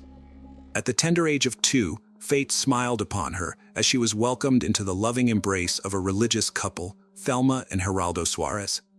Geraldo, hailing from the sun-kissed lands of São Paulo, Brazil, found himself teaching the intricacies of Portuguese and English at Sunny Hills High School. It was amidst the bustling streets of Rio de Janeiro in the early 70s where he crossed paths with Thelma. Their shared mission for the Church of Jesus Christ of Latter-day Saints cemented their bond, leading to a union in matrimony. Despite their devotion, biological children eluded them, but their hearts remained open to the blessings of adoption. Their journey brought them to Fullerton in the late 70s, where they embraced parenthood with open arms, welcoming Lori into their lives. In 1987, another addition, a son named Paul, completed their family. However, life's journey took an unexpected turn, leading the couple down separate paths, and the adopted children found solace under Thelma's care. Relocating to the tranquil town of Orem, Utah, mother and children forged ahead. Lori and Paul flourished, traversing the halls of local high schools and later venturing into the realms of higher education. Lori, in particular, blossomed into a compassionate, spirited young woman, her warmth and kindness touching the lives of all who crossed her path. Amidst the tapestry of her upbringing, Lori found love for the first time at the age of 19, a chapter in her life marked by the gentle whispers of romance and the promise of a future yet to unfold. Lori's path intertwined with that of her future husband, Mark Douglas Hacking. Born in April 1976 in the heart of North Carolina, Mark hailed from a lineage of esteemed medical professionals. As the youngest of 3 sons in the illustrious Hacking family, Mark inherited a legacy of excellence. His father, Douglas Hacking, stood as a prominent pediatrician, while his mother, Helena, contributed her expertise as a nurse. Mark's older brothers, Scotty and Lance, carved their own paths of success in the realm of science. Mark exuded an aura of determination and ambition, mirroring the aspirations of his esteemed kin. With dreams of pursuing a medical career akin to his family members, Mark radiated care and attentiveness, embodying the essence of a devoted family man. It was under the serendipitous veil of fate that Lori crossed paths with Mark, and from that moment, their bond remained unbroken. After 5 years of nurturing their romance, the couple took the leap into matrimony, forging a life together within the quaint confines of Salt Lake City, Utah. By then, Lori had already flourished in her career, ascending to the role of senior assistant manager in a prestigious company, while Mark, with honors adorning his academic journey, embarked on his medical odyssey at the University of Utah. Amidst their shared joy, the couple reveled in the anticipation of impending parenthood, with Lori's pregnancy casting a radiant glow upon their lives. Plans for a new chapter unfurled as they prepared to relocate to North Carolina, where Mark would pursue his medical residency, and Lori, her professional endeavors. Theirs was a tapestry of promise and potential, woven with dreams of a blissful future. Yet fate's cruel hand intervened on July 19, 2004, shattering their idyllic existence. Lori, 3 months pregnant, vanished without a trace, leaving behind a void of uncertainty and despair. Mark's frantic attempts to reach her on that fateful day were met with eerie silence, signaling the onset of a harrowing ordeal.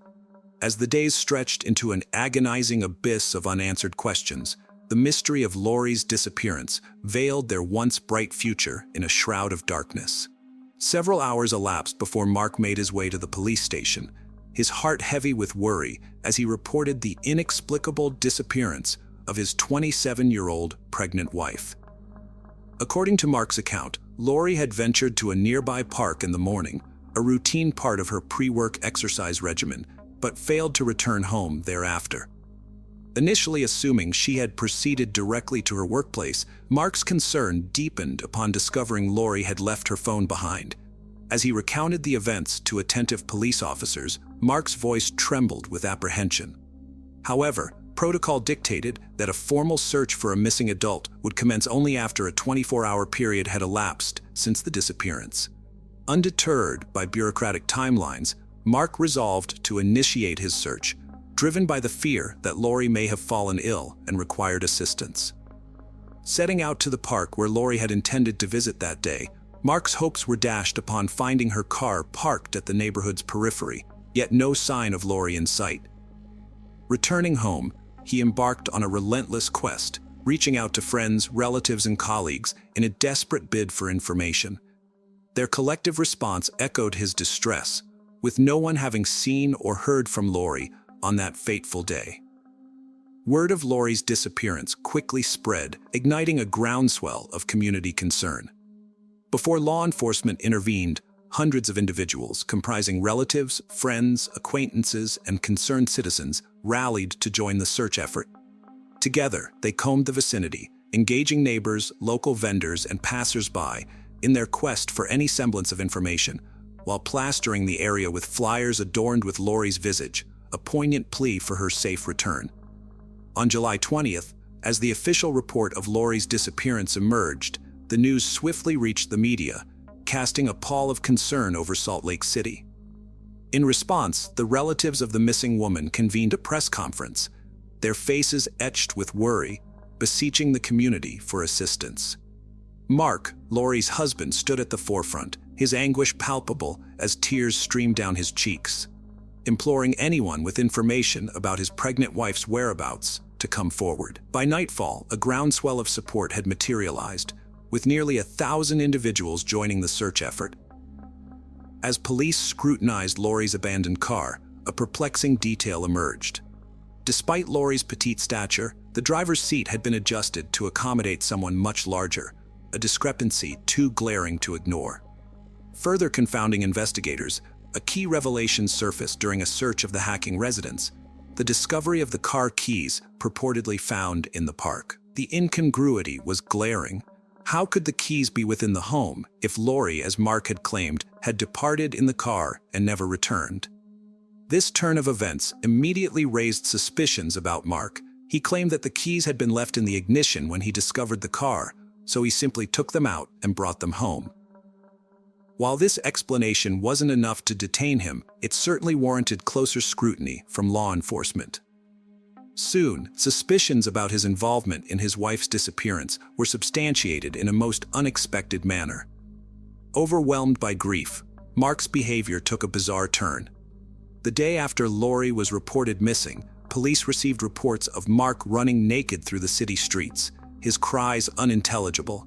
His distraught demeanor and erratic actions prompted a psychiatric evaluation, raising questions about his mental state. While many attributed his breakdown to the stress of his wife's disappearance, police speculated that it could have been a ploy to feign insanity and evade accountability. As Mark underwent psychiatric assessment, investigators obtained permission to conduct a thorough search of the couple's residence. What they discovered painted a chilling picture: traces of blood in the marital bedroom, alongside remnants of stained bedding. Curiously, a new mattress, purchased on the morning of July 19th, the day Lori vanished according to Mark's account, had replaced the old one. Moreover, concealed within the closet lay a sizable kitchen knife, its blade bearing what appeared to be dried blood. But the most damning evidence awaited investigators in the living room. An envelope addressed to Mark lay conspicuously on a table, containing a letter purportedly written by Lori herself. In the letter, Lori accused Mark of betraying her trust throughout their marriage, declaring their need to part ways. This revelation cast a grim shadow over the investigation, suggesting a far darker truth behind Lori's disappearance, one that hinted at betrayal and potential foul play. This revelation finally convinced law enforcement that Mark was directly implicated in his wife's disappearance. The only remaining task was to unravel the events of July 19th. A breakthrough in shedding light on the situation came from Mark's father, Douglas Hacking. According to Douglas, Mark had never graduated from the University of Utah, nor become a certified psychologist. He had been expelled 2 years prior, shortly after marrying Lori. Fearful of disappointing his beloved and his family, Mark continued to masquerade as a student, fabricating assignments and defending his diploma in a charade that snowballed out of control. Mark's confession to his father, made just a month before the tragedy, laid bare the extent of his deceit. He attributed his actions to familial pressure, feeling compelled to match the success of his relatives in the medical field. As the sole breadwinner in their family, Lori remained oblivious to the truth, with Douglas unknowingly enabling Mark by providing financial support. When the time came for Mark to defend his diploma, Douglas arranged an interview at a medical school in North Carolina, only to discover Mark's lack of credentials. Despite Douglas's insistence that Mark come clean to Lori, he persisted in his deception, claiming acceptance to the medical school on the premise of his fictitious psychology degree. Unbeknownst to Mark, Douglas took matters into his own hands and divulged the truth to Lori's sister. Shocked by the revelation, Lori grappled with the betrayal of 2 years' worth of lies from her husband, compounded by the fact that she was carrying his child. Wrestling with her shattered trust, Lori confided in her closest friend, seeking solace and guidance in the midst of overwhelming uncertainty.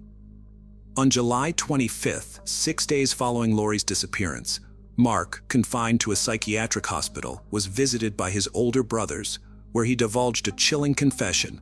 He had taken the life of his pregnant wife, Lore, with a .22 caliber rifle. However, he withheld specific details initially, leaving investigators to piece together the grim events that transpired in the Hacking household. During a search of the local hospital's dumpster, authorities uncovered a spring mattress, meticulously cut into pieces, stained with blood and dark hair, an expertise later confirmed to belong to Lori. Mark hinted to his brothers that he had similarly dismembered Lori's body, bagged it, and disposed of it in a dumpster. Despite exhaustive efforts, no trace of her remains surfaced, prompting a massive search of the city's landfill by police and volunteers. Amidst mounting evidence of Mark's culpability, legal complexities loomed.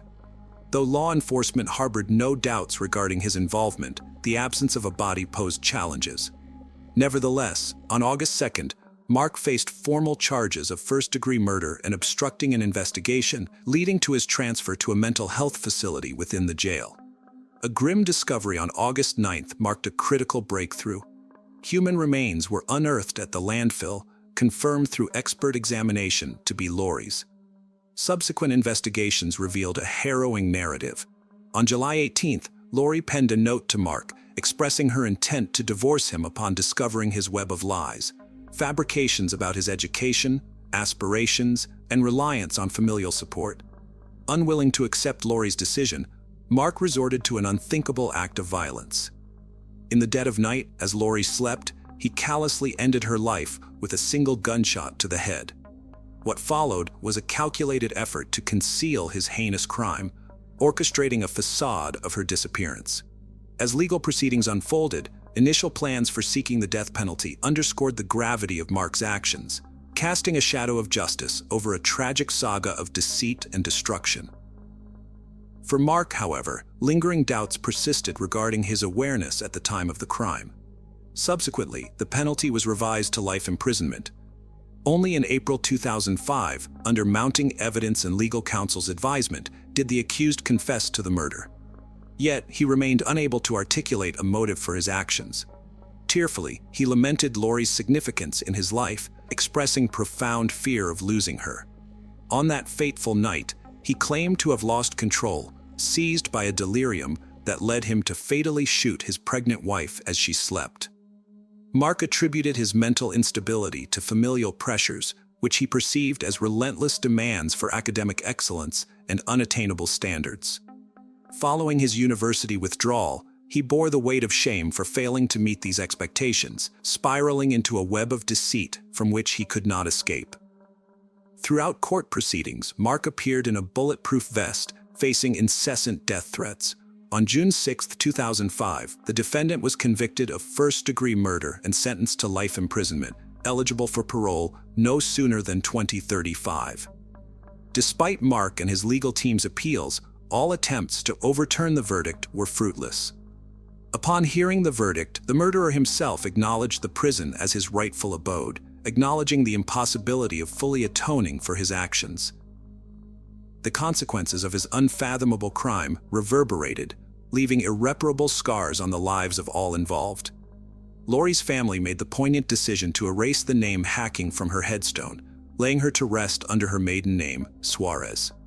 For Thelma, this symbolic act served to sever ties with the man who had robbed her of her daughter and the promise of a future grandchild. A year into his incarceration, authorities discovered that Hacking was profiting from the sale of personal items, including autographs, palm prints, and even prison letterheads, on an online murder auction website. Upon being interviewed, Hacking voluntarily ceased this activity and expressed remorse for his actions. Remarkably, in the years following his imprisonment, Hacking maintained correspondence with his former mother-in-law, Thelma Suarez. Despite the deep anguish of her loss, Thelma, guided by her faith, extended forgiveness to her son-in-law and endeavored to find solace amidst the enduring pain. The tragic case of Lori Suarez became the focal point of an episode in the television series Escape. It also sparked extensive discussions on various talk shows and documentary projects, including being featured as the inaugural episode of the crime television series Lies Worth Dying For. Furthermore, in 2014, the second season of My Dirty Little Secret dedicated an episode to the murder of Lori Hacking. Additionally, the true crime podcast Sword and Scale delves into the intricate details of the case in its 29th episode. On July 18, 2020, Maria Luisa Assadino checked into the Lam Mission Hotel in Manuel Antonio, situated in the Costa Rican province of Punta Arenas. Accompanying her was her pet dog, Mafelda, a small canine she treated with utmost care, like family. The initial day passed without any notable events. Maria Luisa spent time at the beach, dined out at a local restaurant, and enjoyed some drinks, typical activities for vacationers. The following day took a significantly different turn. At precisely 16:30, Maria Luisa requested a bottle of wine, mineral water, and 2 glasses to be delivered to her room. She didn't mention expecting any guests, which led everyone to assume she was planning to relax alone.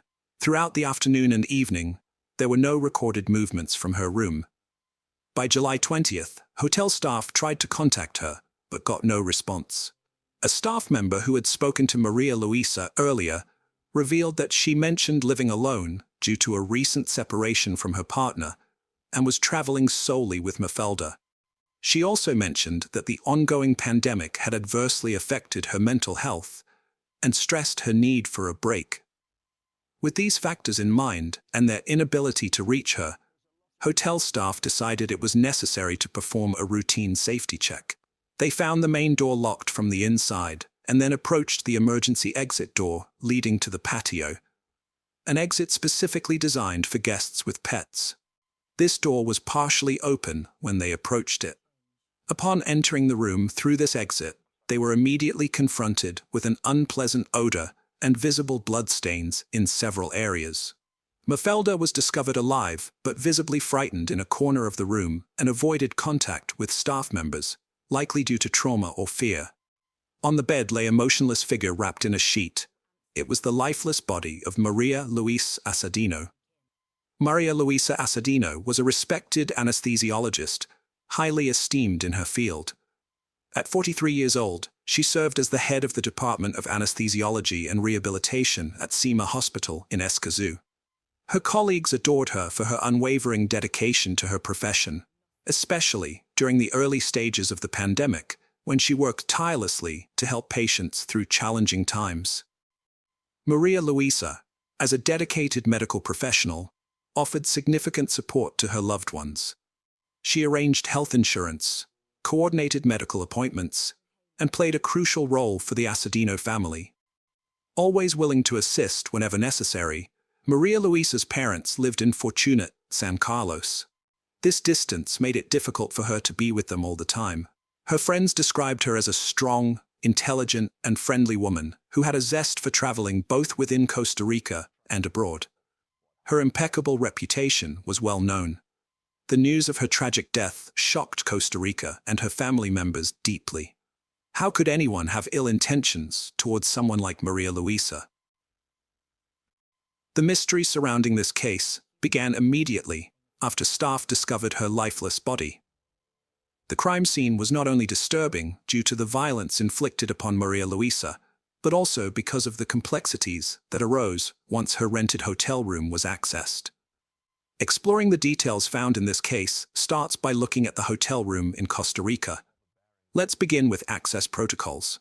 Similar to many hotels globally, this establishment kept records of magnetic key usage in guest rooms. Each card entry is logged along with its associated code. This makes it possible to identify if it was a guest or hotel employee. In Maria Luisa's case, no unauthorized key accesses were recorded. Only her own entries were noted from the previous night onwards, indicating no subsequent entries until she was found. Yet, there was another potential entry point, a sliding glass door at the rear side of the room, which could only be locked from inside. This meant that while there wasn't any loggable entry through this door, since it didn't use a magnetic key system, it remained possible someone could have entered if Maria Luisa had either permitted them entry or accidentally left it unlocked after opening it herself. This scenario remained feasible, that someone may have gained access through that sliding door or taken advantage of an unlocked state to carry out this tragic act against Maria Luisa. After finding the body, hotel staff quickly called the police. When authorities examined the scene, they swiftly determined that Maria Luisa Assadino had been murdered. Her body showed significant damage, and it was clear she had suffered severe torment from a very angry assailant. Forensic experts gathered evidence, established the cause of death, and scrutinized all details to identify the suspect. Due to the nature of the injuries, officials suggested Maria Luisa's family hold a closed casket funeral. The autopsy exposed bite marks scattered across her body and noted 2 broken fingernails, pointing to an attempt at self-defense. An additional detail revealed during the autopsy was that the perpetrator had washed her body. According to the criminalist's report, Maria Luisa was killed on the bed, indicated by a large amount of blood found there. Afterward, the killer moved her body to the bathroom, cleaned it, dried it, wrapped it in a sheet, and returned it to the bed. Despite attempts to remove evidence, blood traces were abundant, covering floors, walls, curtains, and bed linens, highlighting the brutality of the attack. Experts took numerous photographs and collected every piece of physical evidence before proceeding with a thorough autopsy. The police started questioning hotel staff and guests to gather more clues. Given how ferocious this attack was likely conducted, it's probable Maria Luisa screamed loudly and her dog barked loudly. However, no one reported hearing anything that night. The hotel had minimal occupancy due to pandemic lockdowns, but still had some staff members, including owner Harry Bowden and his husband Dano. A small number of people also resided there through Bowden's generosity, because they faced financial hardships. In Maria Luisa's room were a bottle of wine and 2 glasses. Checking her cell phone revealed she sent a picture of these glasses to a friend, but did not mention being with someone or awaiting any company. In a voice message sent to a friend, Maria Luisa expressed her appreciation for the hotel, highlighting how well both she and her dog, Mafelda, were treated. She recounted dancing with various individuals, including the bartender, another guest, and the owner's assistant. Despite acknowledging the hotel's somewhat run-down condition and understaffed situation, she still had a fondness for it. Friends and relatives observed that Maria Luisa often ordered 2 glasses when by herself, one for alcohol and another for water, indicating she likely wasn't expecting company. This observation led to the hypothesis that the attacker was someone who had seen Maria Luisa at the hotel and noticed an open back door before attacking her. However, the extreme brutality involved in the attack suggested a deeper personal animosity. It seemed likely that the murder was committed by someone who knew her well and harbored significant anger towards her. Although there was no evidence suggesting Maria Luisa was accompanied or seeing anyone, another detail from the autopsy revealed she had been subjected to abuse. Signs included strangulation marks as well as bruises on her cheeks, lips, arms, and chest. Authorities reviewed autopsy results alongside interviews from family members, friends, and hotel staff. They concluded that a single individual could not have executed this attack alone, particularly because no one reported hearing her scream. Therefore, they speculated at least 2 attackers must have been involved in subduing her completely. There was even consideration of a possible third person involved, since Maria Luisa had clear signs of abuse. According to this theory, 2 attackers restrained her while a third person assaulted her. There were no indications of ropes or bindings found on her body. Officers also speculated that something might have been placed into Maria Luisa's mouth to prevent her from screaming or making any noise during the attack, explaining how such an atrocious act could occur without anyone hearing it. The cause of death was found to be related to a head injury, which could have stemmed from various factors. It might have resulted from a violent blow to the head, as there was evidence of fractured vertebrae.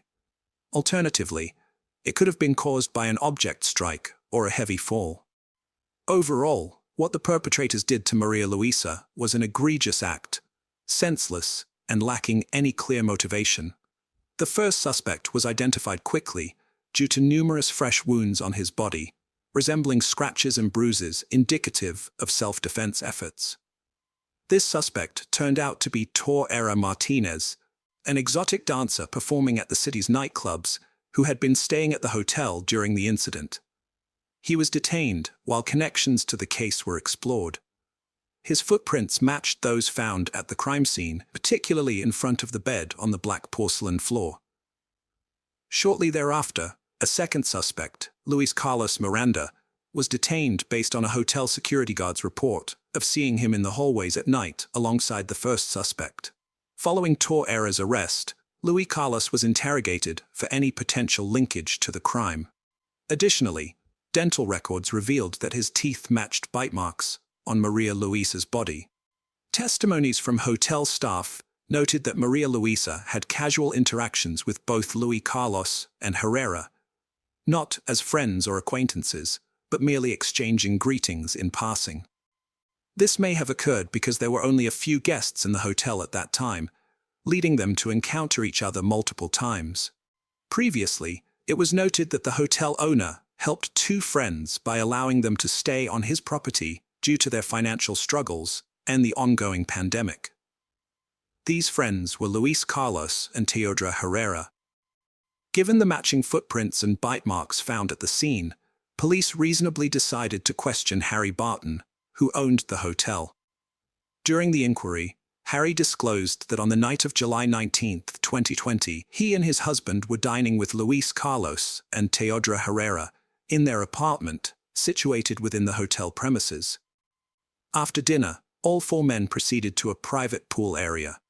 Harry further revealed that Luis Carlos managed the hotel's website and marketing tasks, while Herrera worked as a cook and bartender in exchange for their accommodation.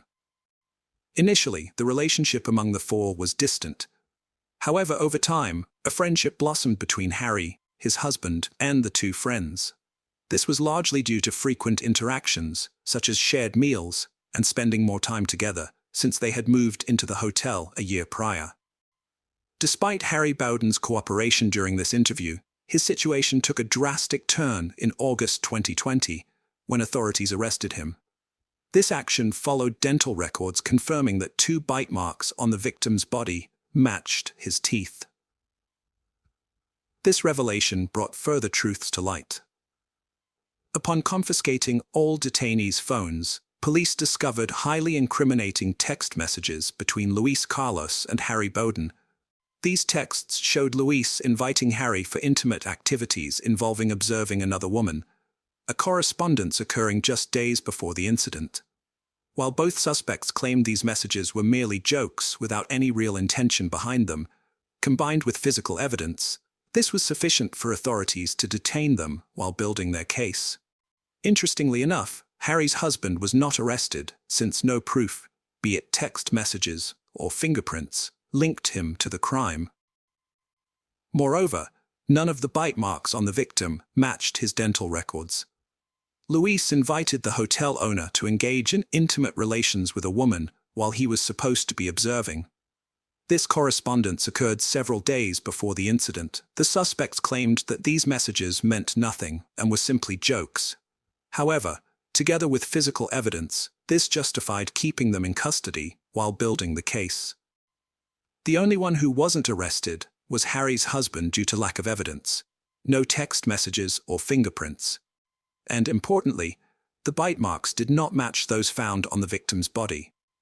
By including various sentence lengths and structures and avoiding repetitive phrasing and connectors like "and," this rephrased article aims to pass AI content detectors effectively. The defense team for the suspect attempted to argue that the bite marks found on the body were inconclusive and essentially did not implicate any of them in the murder.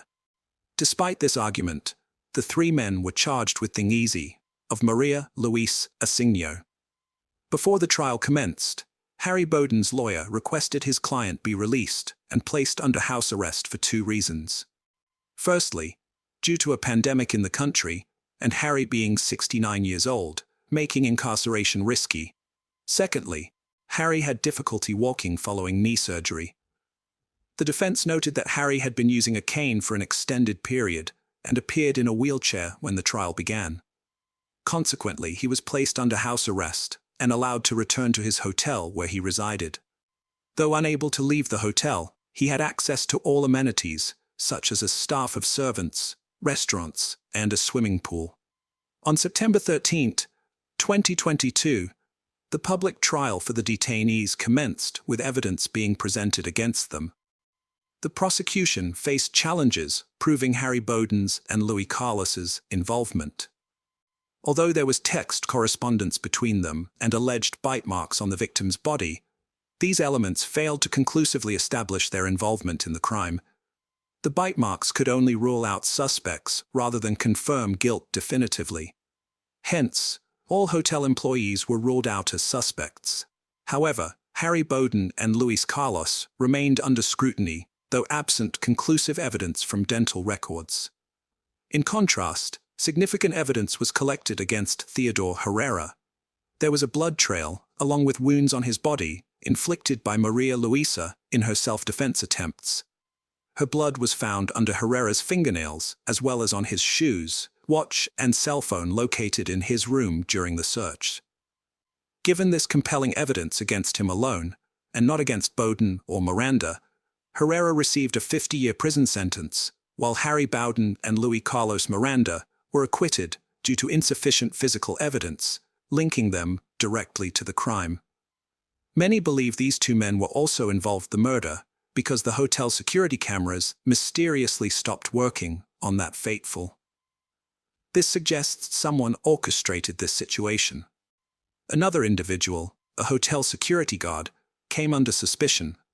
Yet like the other two suspects, he couldn't be arrested due to insufficient evidence. Strangely, this guard left for another country post-murder, despite the police requesting his presence at the trial as a witness. Several aspects of this case hint at wider involvement. For instance, two guests reported a significant power outage at the hotel the night of the murder. Such an event might have been deliberate to disable security cameras and magnetic keys. Another odd detail is that investigators only searched the hotel owner's private office 9 days after the murder. This delay could have provided ample time to remove any incriminating evidence. Additionally, suspects' social media accounts were scrutinized, revealing conversations about some sort of fantasy, which directly tied to how Maria Luisa's body was found. Legally speaking, Harry Bowden and Luis Carlos Miranda are innocent. There is no accusation directed at them here. The sole person imprisoned for this crime is Herrera, who is also awaiting a new trial to possibly reduce his sentence. Although this case is technically resolved, the Asignio family believes there are lingering issues, some kind of concealment or defense mechanism in play. They mentioned receiving Maria Luisa's belongings soaked in blood from authorities, but couldn't comprehend why, since they hoped to preserve this evidence if new findings emerged. Despite being content with Herrera's conviction, they remain unsatisfied with the acquittal of Harry Bowden and Luis Carlos Miranda,